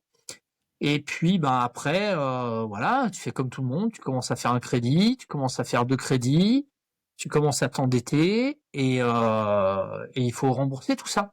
Mmh mh. Donc, le meilleur conseil que je puisse donner à un guide de pêche, c'est déjà d'avoir un job stable. Déjà, commencer par le commencement, avoir un job stable, avoir une vie stable, tu vois, pas être trop borderline, avoir une femme derrière toi qui est capable de comprendre ta passion et qui est capable de t'aider à l'assumer. Et ça, c'est pas une chose simple. Et je peux dire que la femme que j'ai, elle est en or massif et je veux pas en changer tout de suite. On lui passe Voilà, le je vais attendre bonjour qu'elle... d'ailleurs, si elle Voilà, on lui passe le bonjour, chérie, hein, bisous. Voilà, ça m'évitera de prendre un carton rouge. Non, mais voilà, tu vois, il y a tout un tas de trucs qui font que tu es amené à réussir. Mais par contre, faut pas t'attendre à gagner des mille et des cents. C'est un vrai métier passion. Tu peux gagner ta vie, clairement. Moi, je vis de ça. J'ai été longtemps double actif, même triple actif, pour pouvoir me payer tout ce que je voulais me payer, les compétitions, les voyages, tout ça. Et je peux te dire que c'est pas simple. Et il y a un moment, tu vois, j'ai raccourci le truc et j'ai dit je vais faire plus que du guidage parce que j'avais les reins solides, parce que j'avais déjà je suis un Italien, donc j'ai construit ma maison, hein, forcément, tu vois, on est déjà, voilà, un toit sur la tête, c'est plus important qu'un joli bateau dans le garage. Ouais, Mmh. ça, je l'ai souvent dit. Mais voilà, enfin, moi, j'ai construit ma vie comme ça. Après, libre à chacun. Mais c'est l'histoire que je raconte à tous les jeunes quand je suis en formation avec eux, notamment chez les guides de pêche. Euh, et je leur dis, ayez déjà une vie stable, mettez-vous des ronds de côté, ayez un job stable dans lequel vous vous épanouissez quand même. Et puis, quand c'est le moment, vous lancez votre activité tout doucement, sans faire trop gros d'un coup, parce qu'il n'y a rien de mieux pour se vautrer. C'est pas la peine d'acheter un bass-boat à 100 000 € tout de suite. On peut commencer petit et se faire plaisir. Euh, Faire des bonnes études de marché parce que c'est vachement important de voir ce qui se passe autour de soi, voir ce qu'on est capable de faire, de pas faire, là où on est capable de gagner de l'argent en fait. C'est tout, hein, c'est du business après. Hein. quel est le bon créneau à prendre, quel est le créneau dans lequel il va pouvoir s'épanouir et il va pouvoir réussir. Et puis une fois qu'on a fait ça, et ben après, ben c'est y aller crescendo, c'est y aller doucement et voilà, appliquer des vrais tarifs parce que je vois des guides de pêche aujourd'hui, certains là, ils font des tarifs cassés où ils vont pas gagner d'argent. Alors oui, ils vont peut-être générer de la clientèle, mais ils vont pas gagner d'argent, donc c'est pas la meilleure solution. Il vaut mieux tout de suite avoir un vrai tarif et dire bah voilà, le tarif c'est ça.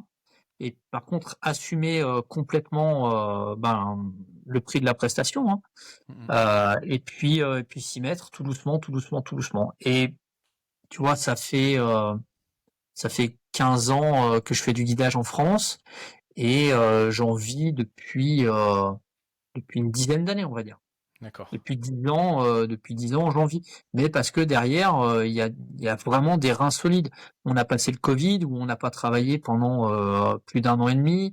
Voilà, tu vois, si j'avais pas le couple que j'ai aujourd'hui, si j'avais pas cette stabilité, ben j'aurais fait comme d'autres, j'aurais mis la clé sous la porte. Mmh. Et c'est un peu le problème que je vois aujourd'hui dans les écoles de guides de pêche, c'est que tu en as beaucoup qui sortent avec un diplôme qui pour moi n'est pas assez complet, pour moi est trop facile à acquérir. Et je pense que il y en a beaucoup qui vont droit dans le mur parce qu'en fait c'est oh tiens si je faisais du guidage, tu Mais vois. parce que c'est vu comme un métier passion et pas comme un métier. Enfin, tu vois, il y a la passion prend le dessus sur le côté business et c'est comme tu l'as dit, c'est un Ouais. job. Enfin, moi, vu de l'extérieur, et tu vois, c'était le sens de ma question. Moi, je suis plus dans un Mmh. métier où c'est business, business. Et en fait, merde, comment tu trouves des clients, comment tu les fidélises, etc. Tu vois, c'est un sujet compliqué C'est quand tu es guide. c'est en fait c'est ce que tu vas c'est l'image que tu vas donner, c'est la passion que tu vas transmettre, la manière de transmettre. Tu vois, quand tu es guide de pêche, les gens, quand ils te regardent, tu dois toujours avoir le sourire. Ton bateau doit toujours être nickel. T'as des problèmes à la maison, les problèmes, ils restent à la maison. T'es là pour eux. T'es un prestataire de service qui propose tes services en guise d'un tarif. Voilà. Mmh. Ça peut être, il peut y avoir des sous-entendus, tu vois. Mmh. Mais en fait, quand tu proposes une prestation comme ça, tout doit être carré. Du début à la fin, de l'accueil avec le sourire, même si c'est un jour où ça va pas, même si les clients en face de toi, tu les sens pas spécialement, même si ça c'est ce que j'explique en cours, hein, tu vois, il y a pas de et, et ta prestation doit se faire des jours à la pêche où ça mord pas, mais c'est pas toute l'année, mais presque, tu vois, on est des pêcheurs, on travaille avec des êtres vivants. On peut pas forcer un poisson à mordre s'il a pas envie de mordre. Tu vois, c'est diamétralement opposé. J'ai des copains qui sont guides de chasse qui gagnent vraiment beaucoup mieux leur vie que moi. Mais ils sont dans des grandes chasses, ils savent où se trouvent les animaux. Ils amènent sur un animal, ils tiens, il y a un cerf qui est là-bas, c'est un 18 corps, c'est 15 000 euros pour le tirer, t'as les ronds, oui j'ai les ronds, hop, ils font la traque, ils l'emmènent, le mec il m'en joue, il tire, c'est fait. Moi Mmh. le mec il me dit je vais attraper un brochet d'1,20 m. Oh merde, bah, je viendrai pas avec toi, hein. Si tu m'assures pas de pêcher un 120, je viens pas. Bah aujourd'hui il y a la live pour ça. Il y a, voilà, il y a des spécialistes de la live pour ça aujourd'hui. Mais non, mais voilà, tu vois, aujourd'hui, on a des petits, la live en fait partie. On a des atouts supplémentaires pour aller chercher ces poissons, mais c'est pas dit qu'on va les faire mordre. Mmh. Donc après, à côté de ça, ta prestation, elle doit être carrée. Moi, je propose les repas, donc la bouffe, ça doit être nickel, les boissons, ça doit être nickel, le guide doit être nickel, enfin tout doit être nickel, du début à la fin.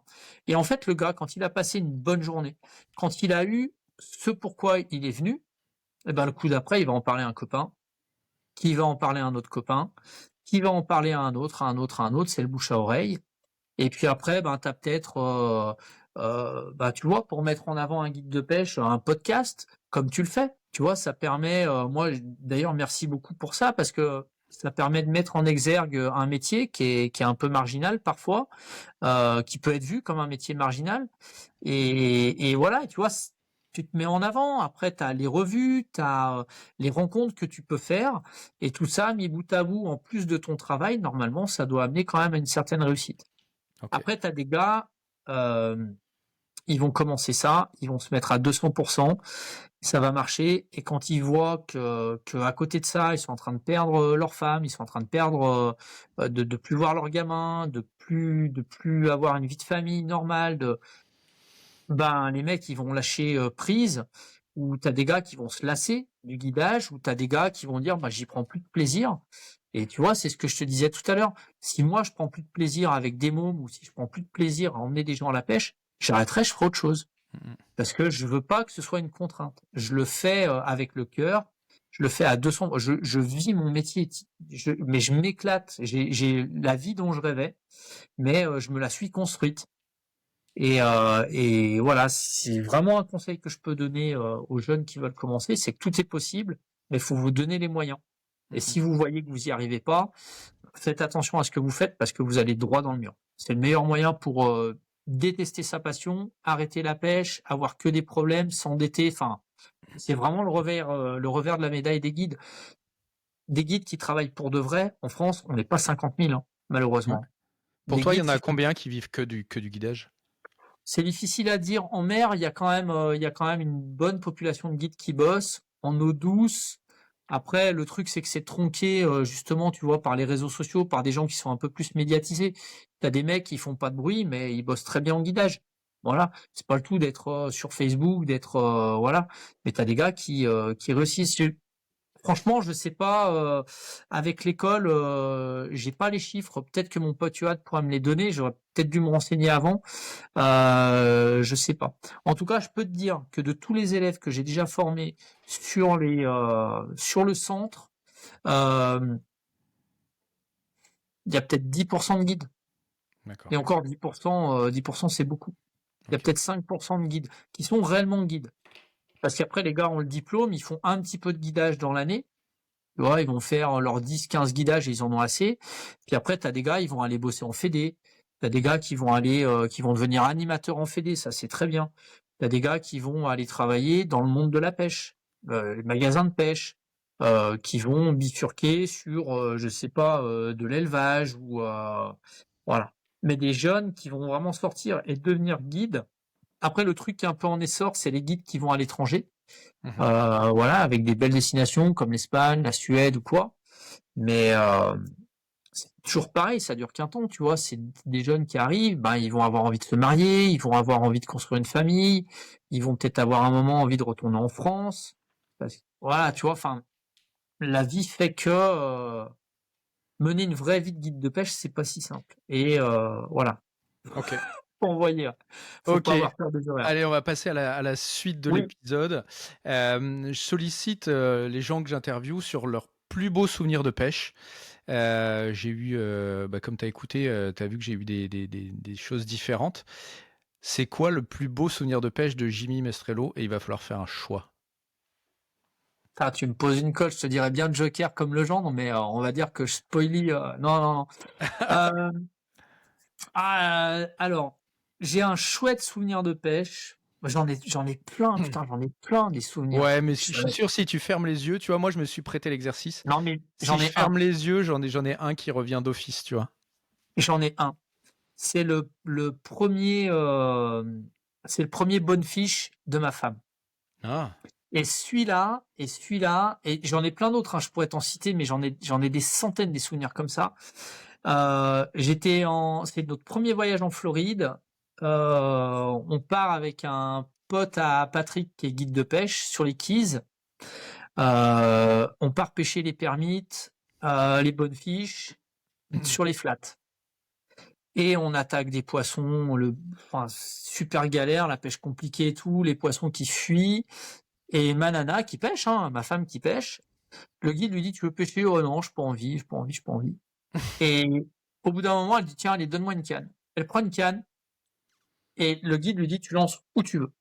Tu vois, on était sur des flats, on était sur des seagrass, les fameuses herbes où on va trouver tous ces poissons-là, permites et compagnie. Elle fait un cast. Elle fait un cast, elle fait 2 tours de manivelle, elle se fait atteler par un poisson. Incroyable. Et elle fait son premier bonefish qui passait les 70 centimètres, je crois, un poisson, vraiment un gros poisson, un truc de fou. Et elle en a pleuré parce qu'elle Elle avait jamais vécu un combat comme ça, tu vois, c'était un de ses premiers poissons en mer. Et pour moi, et j'en ai jamais attrapé, hein, j'en ai jamais attrapé. Et donc elle se moque bien de moi depuis une paire d'années avec ça. Elle se moque bien de moi. Et tu vois, ça c'est un très très beau souvenir. Ça c'est un très très beau souvenir de pêche. Mais j'ai envie de te dire, tu vois, un souvenir de pêche, j'en ai encore eu un aujourd'hui. J'ai un môme qui a attrapé son premier brochet. Il Mmh. faisait 60 centimètres et le môme, il avait des étoiles dans les yeux. Et ça, pour moi, c'est un super souvenir de pêche. Tu Mmh. vois, et des souvenirs, j'en ai comme ça, j'en ai tous les jours. Des trucs qui me restent gravés. Je te dis, je peux écrire un bouquin sur tous ces souvenirs-là. Mais ouais, petite dédicace à ma femme parce que le premier bonne fiche, ouais, le premier bonne fiche, ouais, celui-là, il compte. OK. Voilà. À vous, elle est derrière l'écran avec une arme. Non, ah si, merde, elle est derrière la porte. Non, non, non, non. Non, non, non, c'est ça, Non, ouais, bah, mon c'est bien, premier moi j'aime bien. podium, ma compète, Non, non, mais j'aime j'ai bien, bah, tu nous as parlé compète tout à l'heure, mais moi ça me va bien et tu vois, c'est un peu le sens de ce podcast que je t'expliquais avant qu'on débute, c'est que on a commencé la pêche, bah, tu vois, les grands-parents, les copains, et cetera, l'aventure, et les souvenirs de pêche, c'est rarement le plus gros poisson que tu as attrapé. ouais. C'est souvent des moments, c'est assez marrant parce que tu vois, je discutais de ça avec mon pote Cyril tout à l'heure. On parlait sur les mêmes sujets et tous les deux, on est assez pêche solitaire, tu vois. Mmh. Et malgré tout, quand tu réfléchis à tes plus beaux moments de pêche, c'est toujours des moments partagés. Tu Ah vois, ouais. c'est Ah mais ça, rarement le truc que tu as fait tout seul. ah non, mais il y a rien de mieux que le partage. Je vais te donner un exemple. Tu vois, avec Gaël, on se fait chaque année l'ouverture de la truite. Mmh. On est un groupe de pêcheurs, les mecs, ils viennent des 4 coins de la France. Et ce moment-là, mais pour rien au monde, tu as envie de le louper. C'est pas parce que tu vas attraper des truites de 50 ou de 60 toute la journée, mais c'est simplement parce que à ce moment-là, tu fais partie d'un tout, tu es dans ton élément. Il y a Jérôme Riffaut, tu vois, par exemple, enfin, je vais pas tous les citer, mais ils se reconnaîtront Mais je si... vois, j'ai vu des photos de ces ouvertures. Ah, et puis, tu vois, on peut pas tout dire non plus parce que voilà, parce que c'est après, c'est des trucs en off et c'est pour nous. Mais voilà, ça, mais ces moments-là, c'est gravé à vie, à vie. T'as qu'une, mais en fait, ma première ouverture depuis tout petit, que j'ai 4 ans ou 5 ans, et ben aujourd'hui, quand je sais que je vais aller en Normandie retrouver des copains, je suis comme ça. Je suis comme ça. Je suis content de retrouver David Pierron, Pierrax, de se retrouver au train à Paris, d'arriver, de les voir, de se prendre dans les bras parce qu'on se voit pas souvent dans l'année parce que tout le monde bosse très très dur. Et là, on arrive et on se retrouve, on est 20 bonhommes, enfin 20 bonhommes, on est 20 enfants Mmh. lâchés dans Mmh. un parc d'attractions géant. Mmh. Voilà, tu vois, ces souvenirs-là, c'est le partage. La pêche sans partage, moi, je m'en fous d'aller attraper un brochet d'1,30 m, mais même d'1,40 m tout seul sur mon bateau. C'est Mmh pas mh. du tout mon délire. Le partager avec un pote et même faire un brochet de 50 sur une journée, mais le partager avec mes copains, avec les gens pour qui j'ai de l'affection, mais ouais, là, je signe direct. Pour passer à la partie un peu, technique, tu as évoqué tout à l'heure, un truc qui m'a interpellé, sur le fait que tu, es capable un jour où ça mord de tester des trucs improbables, que, quand tu changes de spot, si tout le monde te dit de pêcher big bait, tu vas essayer des plus petits leurres. Heu, Est-ce que tu as une stratégie pour gérer ça justement? Quand tu te dis: «OK, aujourd'hui là, je sais pas, je suis au Bourget, on tabasse du brochet, c'est cool. Tiens, attends, je vais tenter un truc improbable». Comment tu choisis ce truc improbable? En fait, c'est souvent par rapport à ce que je vois sur l'instant T. Si tu préfères, quand je vais commencer une partie de pêche ou un guidage, j'ai toujours une trame qui est plutôt la même, c'est Mmh. assez stéréotypé d'ailleurs. Je vais commencer à pêcher petit pour voir un peu si je peux déclencher des touches ou faire déclencher des touches. Hein. Attention, quand je dis je, c'est souvent pour mes clients parce que moi je touche pas la canne à pêche, mais je leur fais faire des choses là et je vois ensuite comment je modifie, comment je bifurque. Et par moment, bah, tu vois, je me pose des questions, en fait. J'ai cette réflexion-là. Je dis, bah, tiens, je dis là, la zone, je la connais. Il y a des herbiers, il y a un tombant, les poissons sont rangés ici. Les gars, ben, je leur fais lancer des leurres, ou moi, je vais lancer des leurres, si je pêche pour moi. Ouais, il se passe rien. Ok. Je vais commencer, à avoir une réflexion par rapport, je sais pas, un truc con, mais tu vois, par rapport à la luminosité, par rapport à la thermie, et je vais me dire, bah tiens, comment je vais pouvoir les aborder? Donc je réfléchis, j'ai cette trame-là. Si j'ai pas de piste, je vais faire ce que je fais bêtement. Je vais me ranger derrière ce que je connais bien, tu vois, derrière mes valeurs sûres, pour pas trop me disperser. Et puis, je vais faire deux, trois modifs. Tu vois, par exemple, au cendre, il y a le truc basique, c'est que tu vas changer la forme de ta tête plombée ou la couleur de ta tête plombée. Et tu vas modifier ça. Et plus tu le fais, en fait, et plus tu vas ouvrir des portes ou les refermer. Donc ça, tu t'en aperçois tout de suite, hein, puisque tu vas peut-être prendre une touche de plus, ou peut-être que la qualité de la touche sera meilleure, ton leurre il sera peut-être un petit peu plus profond ou moins profond. Et donc en fait, je vais varier ça. Donc ça, c'est vraiment valable pour le cendre, où tu vas jouer sur tes formes de tête plombée, sur tes coloris de tête plombée, sur tes tailles de leurre. Ça, c'est très bien. Ça peut être également pour le brochet, où tu as des jours où ils vont préférer un leurre qui plane lentement. Tu as des jours où ils vont vouloir quelque chose qui va beaucoup plus vite. Et en fait, eh ben, je vais passer mes étapes comme ça tout doucement. Donc je vais commencer basique tout petit, parce que quand tu pêches petit, en fait, tu te limites pas dans les touches, plutôt que d'attaquer avec des leurres de 30-40 centimètres, où là, ben, tu sais ce pourquoi tu t'es parti, hein. Soit pour aller dans le mur, soit pour prendre un gros poisson. Je te parle pas de live, hein, je te parle de pêche traditionnelle, voilà. Et en fonction de ça, ben, il y a des moments où quand on va commencer à rentrer les touches, je me dis, bah tiens, je sais pas, on prend les poissons avec des grobes. Bah tiens, qu'est-ce que je vais mettre à côté pour essayer d'en prendre plus?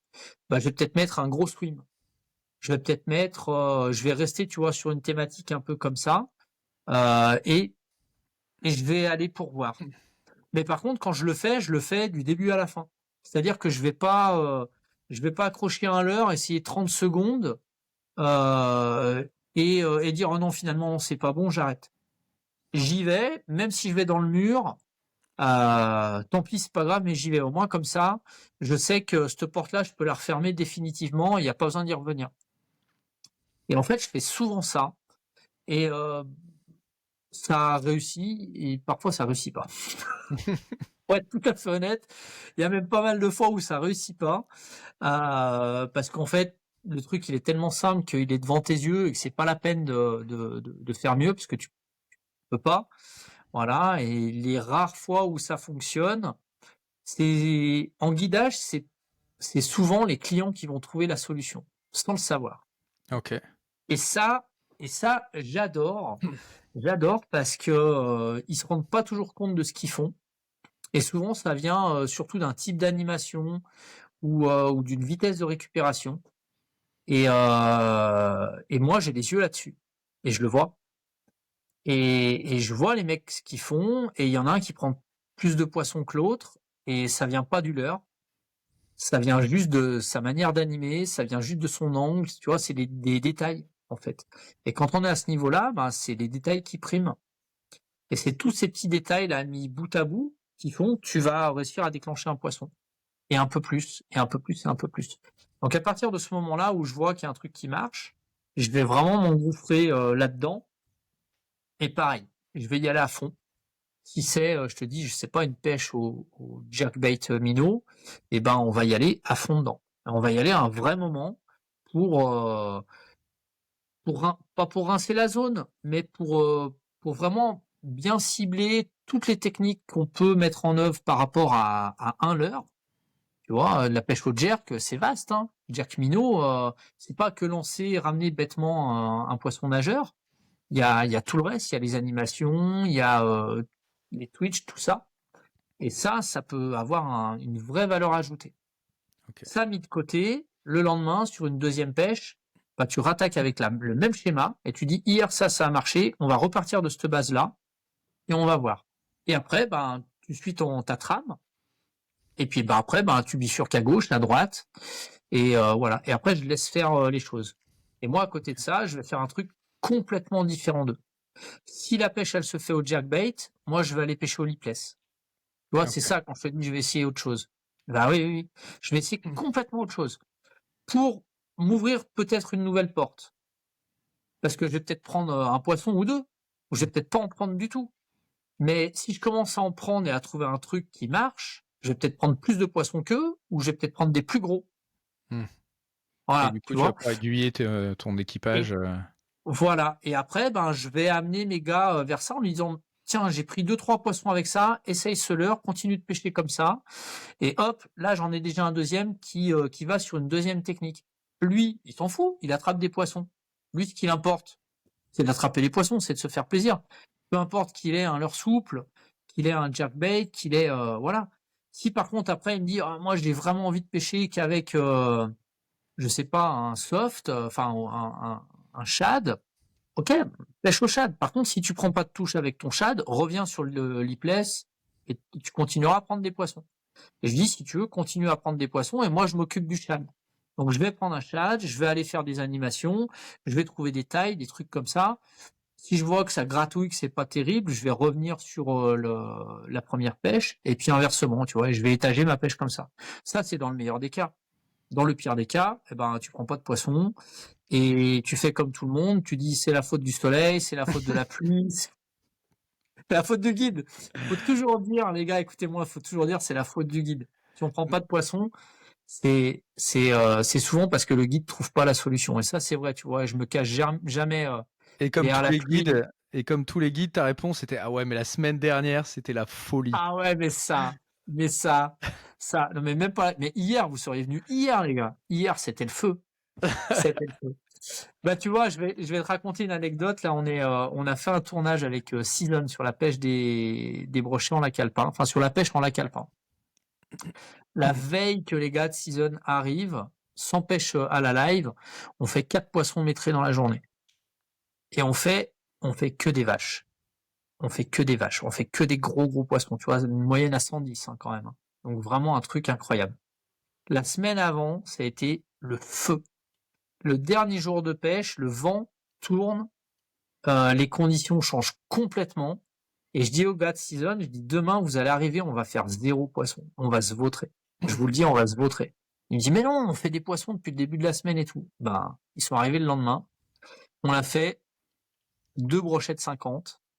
On était sur les gros, hein. On était sur les gros. Les gros, on les voyait au sondeur. J'ai mis la live, on les voyait à la live. Il y avait même pas un suivi. Les poissons, ils étaient calés, c'était rangé. Il y avait mon pote Alban qui pêchait également. Ils ont fait des petits poissons comme nous, mais c'était off.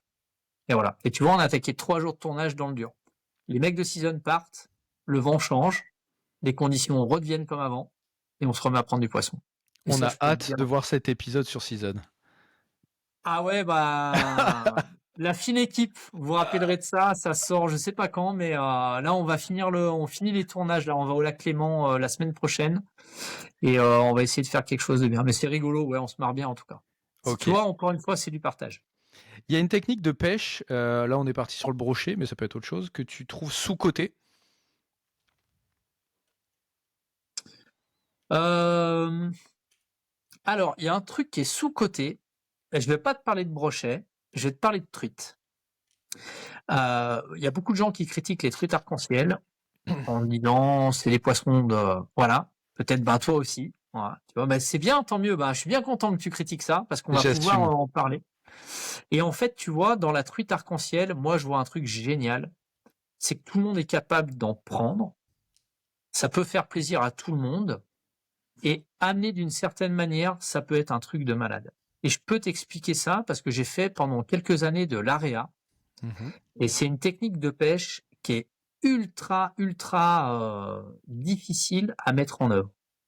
Alors tu vas me dire, on pêche des truites arc-en-ciel dans une bassine, et les prendre au premier round, n'importe qui, même qui ne sait pas pêcher, sera capable d'attraper une truite.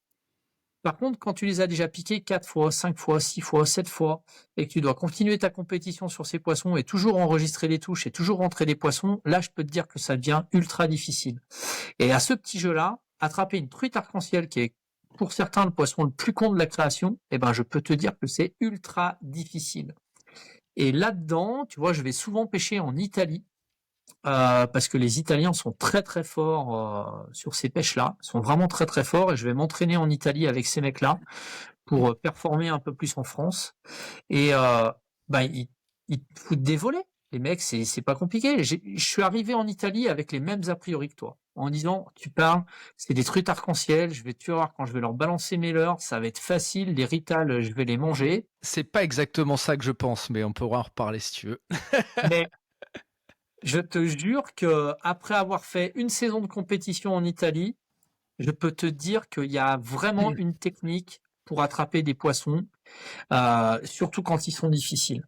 L'autre truc que je trouve de bien dans l'arc-en-ciel, c'est que sur des rivières qui sont vraiment abîmées, tu vois, des rivières qui peuvent plus malheureusement fournir des poissons sauvages parce que le milieu il est pas, on peut pas le restaurer. C'est trop compliqué de restaurer certains milieux où il y a plus d'eau dedans, où il y a voilà. Ça va permettre, je pense aux enfants, je pense aux retraités aussi quand même parce qu'il en faut. Tu vois, il y a des papys qui ont envie d'aller à la pêche, qui ont envie de garder leurs poissons. Et ben, vaut mieux qu'ils prennent leurs 3-4 arcs-en-ciel plutôt qu'ils aillent buter les 4 farios qui restent dans la rivière. Euh, Après, les gens ils critiquent beaucoup la truite arc-en-ciel en France parce que la truite arc-en-ciel c'est un poisson qui est destiné à la consommation. C'est surtout que c'est un poisson qui est pas. Enfin, on a un pays où il y a des belles truites fario, partout en France avec des spécificités différentes. Et enfin, en tout cas, moi, c'est mon a priori et mon idée un peu courte sur le sujet. En fait, c'est un poisson qu'on allait importer à la fois effectivement pour la bouffe et à la fois pour animer les pêcheurs. Ça permet- On a tous. Moi, le premier, hein, mon père. Alors, mon père a toujours détesté ça, mais pour lancer la saison, quand t'es gamin, bah, attraper quelques truites arc-en-ciel, ça fait le job. La réalité, si je prends l'exemple en dessous de chez moi, j'ai longtemps cru comme toi, en tout cas comme ce que tu viens de dire, et excuse-moi si je surinterprète un peu, mais la rivière en dessous de chez moi, ils ont alviné, ils ont lâché de la truite de bassine pendant des années, donc de Mhm. l'arc-en-ciel toute bouffée là. Ça a tout saccagé, mais vraiment, il y avait plus rien. Les gens venaient pour tabasser ça, mais du coup, les 3-4 farios qui avaient survécu là-dedans, bah, elles ont toutes fini Mhm. sur la même planche dans le frigo. Ils ont fini par faire des pointillés, faire une rivière, puis l'autre, etc. N'est resté plus que des chevens dans cette rivière, qui est une rivière magnifique, un petit cours d'eau qui est passé en dessous chez mes parents et où j'ai des centaines de souvenirs avec mon petit frère. Et en fait, ils ont arrêté. Ils ont réalviné une ou deux fois des truites fario. Et le truc est revenu. Et maintenant, moi, j'emmène mes gamins pêcher là et on est foutu de faire 10 truites dans les 2 heures, tu vois. Et mes gamins, ils vont pas faire la différence entre une arc-en-ciel et une fario et entre une truite, tu vois, comme tu disais tout à l'heure, entre une truite de 20 et une truite de 40. Bon, bah, en fait, ce que me disait Cyril tout à l'heure, il me dit, mon fils, il était aussi content avec son bar de 30 qu'avec son bar de 60. Et la Mhm. réalité, c'est que c'est un peu le prétexte à, bah, les rivières, elles sont pourries, donc on jette des trucs. Et du coup, bah, ne nous occupons pas du milieu, parce que de toute façon, c'est Alors, pourri, tu vois. ouais. Alors, mettre des truites dans une rivière quand la rivière elle est pas fonctionnelle, c'est un pansement sur une jambe de bois. C'est pas utile. Mm. C'est pas utile du tout. À la base, une rivière, si elle est fonctionnelle, on ne devrait pas avoir à rajouter de poissons parce que elle toute seule, elle ferait le job complètement. Donc ça, pour ça, je suis complètement d'accord avec toi. Là où ce qui me fait marrer, c'est que nous, on voit les truites arc-en-ciel euh, d'un mauvais œil. Par contre, les mecs, ils payent pour aller pêcher des truites, des farios ou des arc-en-ciel. Ils payent des fortunes pour aller en Espagne.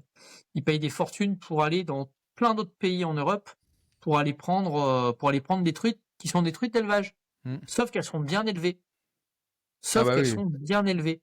Mm, mm. Sauf que dans les autres pays, ils ont compris qu'avec ces poissons-là, ces poissons de bassine, qui sont exactement les mêmes souches qu'on a chez nous, hein, c'est tout pareil, sauf qu'ils les élèvent de la bonne manière. C'est-à-dire qu'ils mettent pas trop d'individus dans un bassin, ils les élèvent correctement, donc elles peuvent pousser avec des belles souches, avec des belles couleurs, avec des belles nageoires.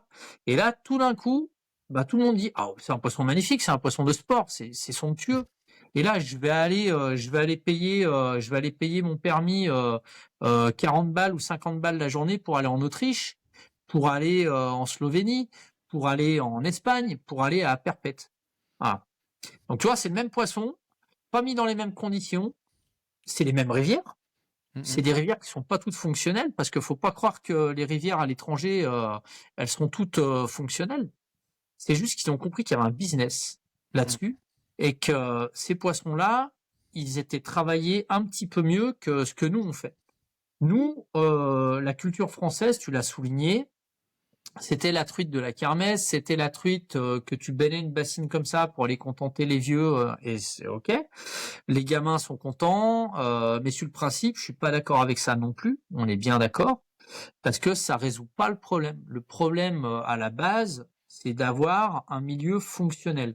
Et si on se bagarre pas, si on fait pas le nécessaire, je parle des pêcheurs, je parle des gestionnaires de milieu et de tout bon citoyen, si on fait pas le nécessaire pour que ce milieu soit apte à recevoir des poissons et à être autonome, parce que la nature elle est autonome, elle n'a pas besoin de nous finalement, logiquement, et ben tout irait mieux, tout irait mieux. Le problème, c'est qu'aujourd'hui, on est face à des problèmes. Tu vois, si tu prends le Doubs, Ouais, si j'en tu ai prends parlé toutes avec les rivières, Alexandre un peu, ouais, voilà, Alexandre qui pêche là-dessus, ouais. tu prends les rivières du Jura, les mecs veulent tous aller pêcher des belles truites dedans. Tu vois, aujourd'hui, il y a une cagnotte qui se fait là pour aider ces gars-là. Alors moi, j'ai participé parce que je pêche ces rivières et je me sens investi de les aider. Parce que je suis utilisateur, et quand on est utilisateur, à un moment, on peut, quand on achète des cannes à 100 balles, 200 balles, 300 balles, on peut filer 10 balles ou 20 balles pour aider des gars à essayer de sauver leur milieu. Alors ouais, il y en a qui vont me dire, oui, mais c'est encore aux pêcheurs de payer. Ben ouais, si nous, à un moment, on fait pas les choses, c'est pas l'État, c'est pas avec des lois napoléoniennes qu'on va arranger le système de la pêche en France, c'est pas avec les antispécistes qu'on va continuer d'avancer, c'est pas avec tout ça. C'est en y mettant de la bonne volonté, c'est en s'investissant pour le milieu. Alors, je sais que dire à un jeune ou à un moins jeune, il faut que tu rentres dans une APPMA, il faut que tu ailles aider et tout, il dit, ah, je veux pas aller bosser avec des vieux, gna, gna, gna.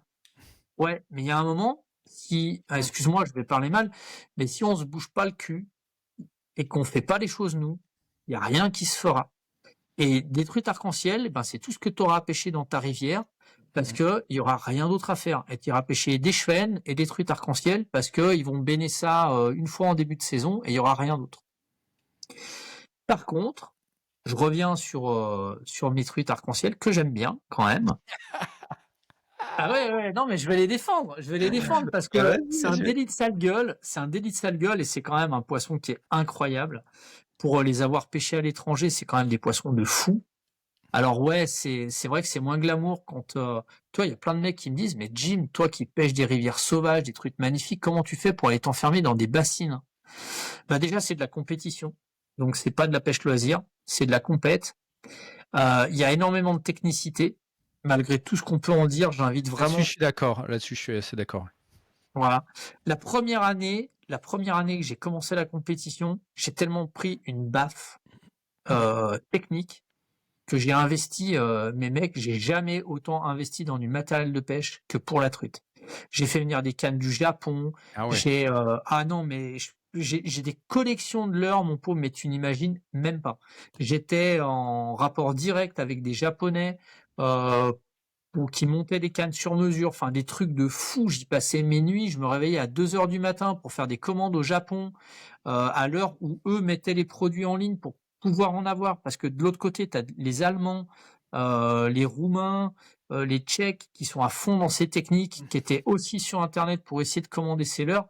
Mais ça a été, voilà. C'est con parce que ces pêches-là en France, c'est mort dans l'œuf, malheureusement. On a voulu mettre la charrue avant les bœufs, comme pour beaucoup de compétitions en France. On va aller toujours trop vite. Et on a voulu faire des championnats, on a voulu faire des trucs alors qu'on n'avait pas les lieux, on n'avait pas. Enfin, c'est des problèmes un peu spécifiques, mais voilà, c'est dommage parce qu'il y avait une vraie belle carte à jouer sur ces pêches-là. Mine de rien, tu vois, chez nous, on a des réservoirs qui tournent tout l'hiver. où les pêcheurs à la mouche se font plaisir, où les gamins se font plaisir, et en fait les gens peuvent continuer de pêcher. Alors, faut faire très très attention à ce type de plan d'eau parce que en face de nous, on a les associations de défense des animaux qui plaident la maltraitance des poissons. Euh, et pour le coup, vraiment là, c'est vraiment que du jeu. C'est vraiment que du jeu. C'est des poissons qu'on prend, qu'on remet à l'eau, qu'on rattrape, qu'on remet à l'eau, qu'on rattrape, qu'on remet à l'eau. Personnellement, je pense pas qu'il y ait une réelle souffrance, sauf s'il y a des mauvaises manipulations. Et là, c'est très personnel, mais j'assume pleinement, hein. Je pense pas qu'un poisson souffre tant qu'il n'est pas manipulé de la mauvaise manière. Si tu prends ton poisson, tu vois, on pêche en area, on pêche hameçon simple sans ardillon. Il y a un seul hameçon sur les cuillères, il y a 2 hameçons simples sur les poissons nageurs. Le poisson, on le sort jamais de l'eau. Il est décroché dans l'épuisette, dans l'eau, et il est remis à l'eau directement. C'est les poissons qui continuent à mordre derrière. Si le poisson il est stressé, il va arrêter de mordre, il va plus s'alimenter.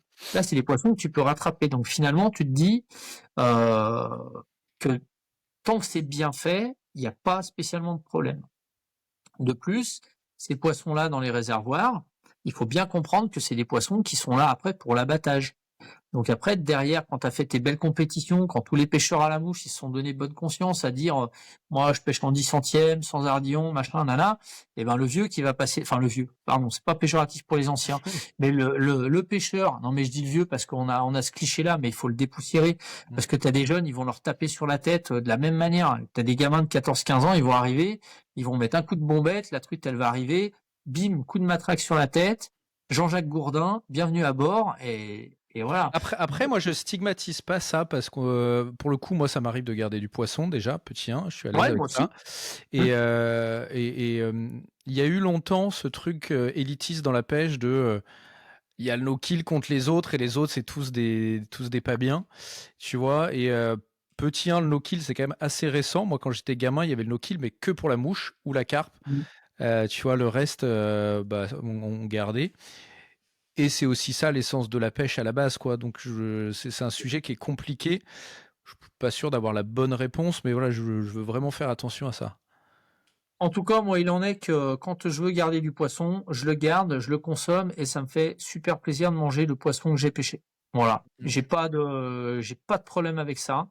Là où j'ai des problèmes, c'est avec les gens qui se donnent bonne conscience à remettre des poissons à l'eau. Et là, je pense à la live, des gars qui vont aller mettre des poissons à l'eau là en ce moment avec des thermis à 27, 28 degrés en surface, après avoir fait un shoot photo de 10 minutes et de rebalancer un poisson qui est tout gonflé.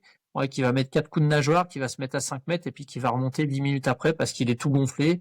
Et voilà. Et ça, pour moi, c'est pas du no-kill, c'est aux antipodes de ce que j'aime. Et je déteste même cette manière de faire. Et c'est pour ça que je défends la live en disant que c'est une super belle technique, mais que mis entre les mains de personnes qui la maîtrisent pas correctement et qui ont un ego démesuré pour savoir qui a la plus grosse sur les réseaux, et ben là, ça va tuer les poissons. Et ça me plaît pas non plus. Voilà. Ok. Parce que c'est des super techniques, on peut attraper plein de poissons, mais au lieu de faire des stories à rallonge, au lieu de faire 200 photos, alors tu fais 2 photos, paf, tu remets ton poisson à l'eau, et puis il y a un moment où les poissons, faut quand même les laisser tranquilles et pas aller les chatouiller quand ils sont sur des zones de confort. Je parle de mes lacs, hein, de pas aller les embêter quand c'est pas le moment de les embêter, quoi.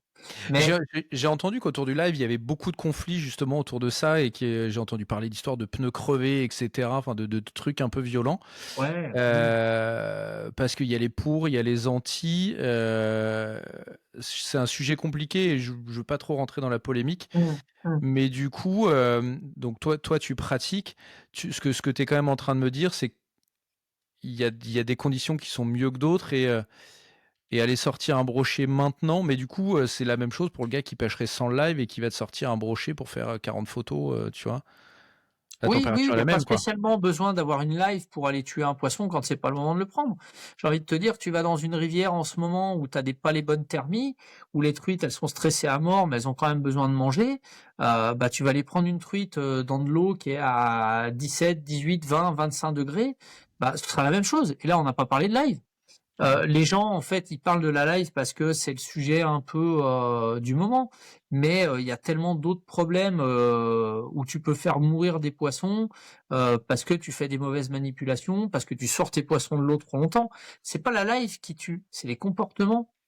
Mmh. Attention, c'est pas une technique de pêche qui tue les poissons.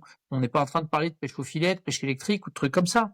On est simplement en train de parler de comportements de gens qui ne sont pas adaptés à ce qui se fait, à ce qui devrait se faire, Mmh à mh. ce qui devrait se faire, sous prétexte de savoir qui a la plus longue sur les réseaux. Et tu vois, ça, mais moi je suis guide de pêche, bien évidemment que je vais communiquer, bien évidemment que si je peux attraper des brochets maitrés tous les jours, je vais le faire avec grand plaisir. Mais si à un moment c'est pour flinguer le biotope et c'est pour flinguer la branche sur laquelle je suis assis, moi je dis non, je dis non. Mais c'est un problème de comportement, c'est pas un problème de technique. Et je suis pour la live à 200%. Je suis contre son interdiction parce que je trouve ça complètement rétrograde et débile. Mais par contre, je suis vraiment pour la prise de conscience et l'éducation de certains pêcheurs qui feraient mieux de regarder les conneries qu'ils font. Mmh mh. Voilà, clairement. Clairement, tu vois, j'ai mon franc-parler et je cache pas, hein, Mais j'assume complètement, hein. c'est ce que je veux, dans ce podcast. On n'est pas là Il n'y pour a se pas de prendre la langue de bois. tête. Ouais, Mmh mh. et juste, je voudrais complètement changer de sujet et une ou 2 dernières questions, parce que ça fait un moment qu'on y est, il faut que j'aille à la pêche, il est 23h30 je crois. Heu, Ouais, on va y aller là. moi j'y vais, hein, je plaisante pas quand je te dis que je vais y aller. Mais, tu côtoies beaucoup d'enfants dans ton quotidien, donc j'espère qu'on va être écouté par des plus jeunes. Quel conseil tu donnes pour un jeune qui veut débuter sur le choix de sa canne, de son premier équipement là? Est-ce que tu as une recommandation? Pas, je te demande pas une marque, mais voilà, sur quoi porter l'attention? Est-ce que il y a une typologie de matériel qui est mieux, etc. Je sais pas, le petit jeune qui veut se lancer au brochet ou à la Alors, truite. tu vois, aujourd'hui, par exemple, il y a beaucoup de jeunes qui vont suivre les youtubeurs, les influenceurs. Et moi, j'ai des gamins chez moi qui viennent au lac du Bourget, et je vais citer Barre d'écume, tu vois, qui pêchent avec des gros Rains. Mm. Euh, et les mômes, ils sont matrixés par ça. Moi, j'y vois pas de problème. C'est bien ce qu'il fait, ce jeune-là. Je le connais pas personnellement, Je j'en vais connais essayer plein d'autres. je vais essayer de l'interviewer. Je dois interviewer son copain là, Tristan. Ouais. Voilà, Mais Tristan j'aimerais bien Edouin, tous discuter ces avec lui. jeunes-là, là, c'est pas des mauvais gars. Mais par contre, le message, c'est pas toujours le bon message qui est passé. Parce que chez moi, tu vois, j'ai des mômes, ils viennent me voir quand je suis au magasin, quand je suis en stage, et ils me disent, ben, j'ai un Rens 8 pouces avec un hameçon texan. Je dis, mais tu vas pêcher quoi? Bah, le brochet. Le mec, t'es au lac du Bourget. Si tu pêches avec un hameçon texan et un rock vibe de 8 pouces, alors le rock vibe, tu prendras peut-être des poissons, mais en texan, il y a une erreur dans l'énoncé. Il va te Ouais, mettre mais 8 heures à Bardécume, aller il au m'a fond. dit, tu vois. Bah, Ouais. je lui dis, mais Loulou, Bardécume, il te dit ça parce que Bardécume, il utilise ça dans ses spots à lui. Et c'est pas toujours ça que tu vas devoir utiliser.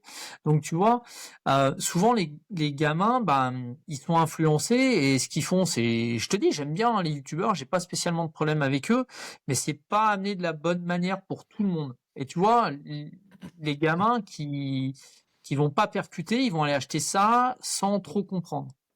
Donc en fait, si j'ai un bon conseil à donner à un gamin qui veut commencer la pêche chez lui, bien sûr qu'il peut regarder des tutos sur internet, bien sûr qu'il peut suivre tous ses youtubeurs préférés parce que tous ces mecs-là, ils vont les amener à la pêche, ils les font rêver et tout, et ça c'est génial.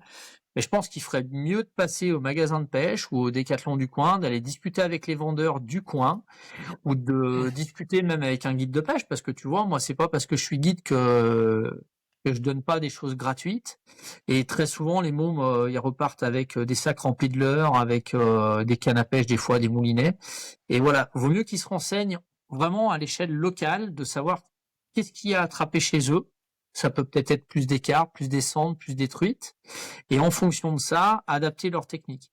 Et après, quand ils ont un petit peu de matériel pour commencer vraiment sur les poissons qu'il y a chez eux, bah après essayer un peu plus. Et là, pourquoi pas essayer, ben voilà, tu vois, des texans ou j'en passe. Mais j'ai vraiment ce truc de l'hameçon texan qu'un gamin me disait, j'ai vu le youtubeur, j'ai acheté ça parce qu'il faut ça pour le brochet. Je dis bah ouais, mais loulou, ouais, ça marche, mais ça va pas marcher chez nous, pas de cette manière-là.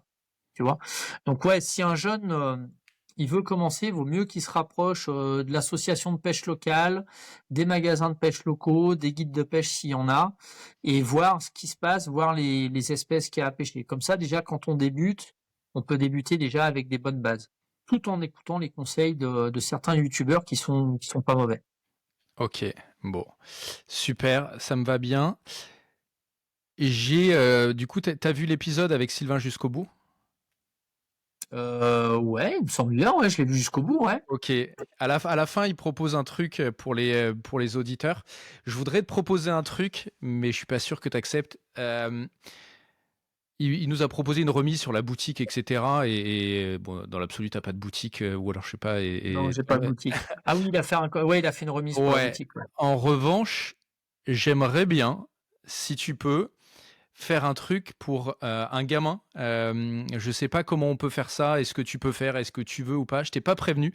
Donc voilà. Mais ça m'est venu déjà en discutant avec une personne que j'ai eue avant cette interview et du coup pendant cette interview.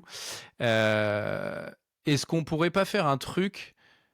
Je sais pas, demander aux plus jeunes qui nous regardent, je sais pas, les 10-15 ans là, qui sont dans les gens qui viennent chez toi en stage, de nous faire une petite vidéo d'une minute pour motiver leur projet et faire un truc pour venir faire un stage avec toi.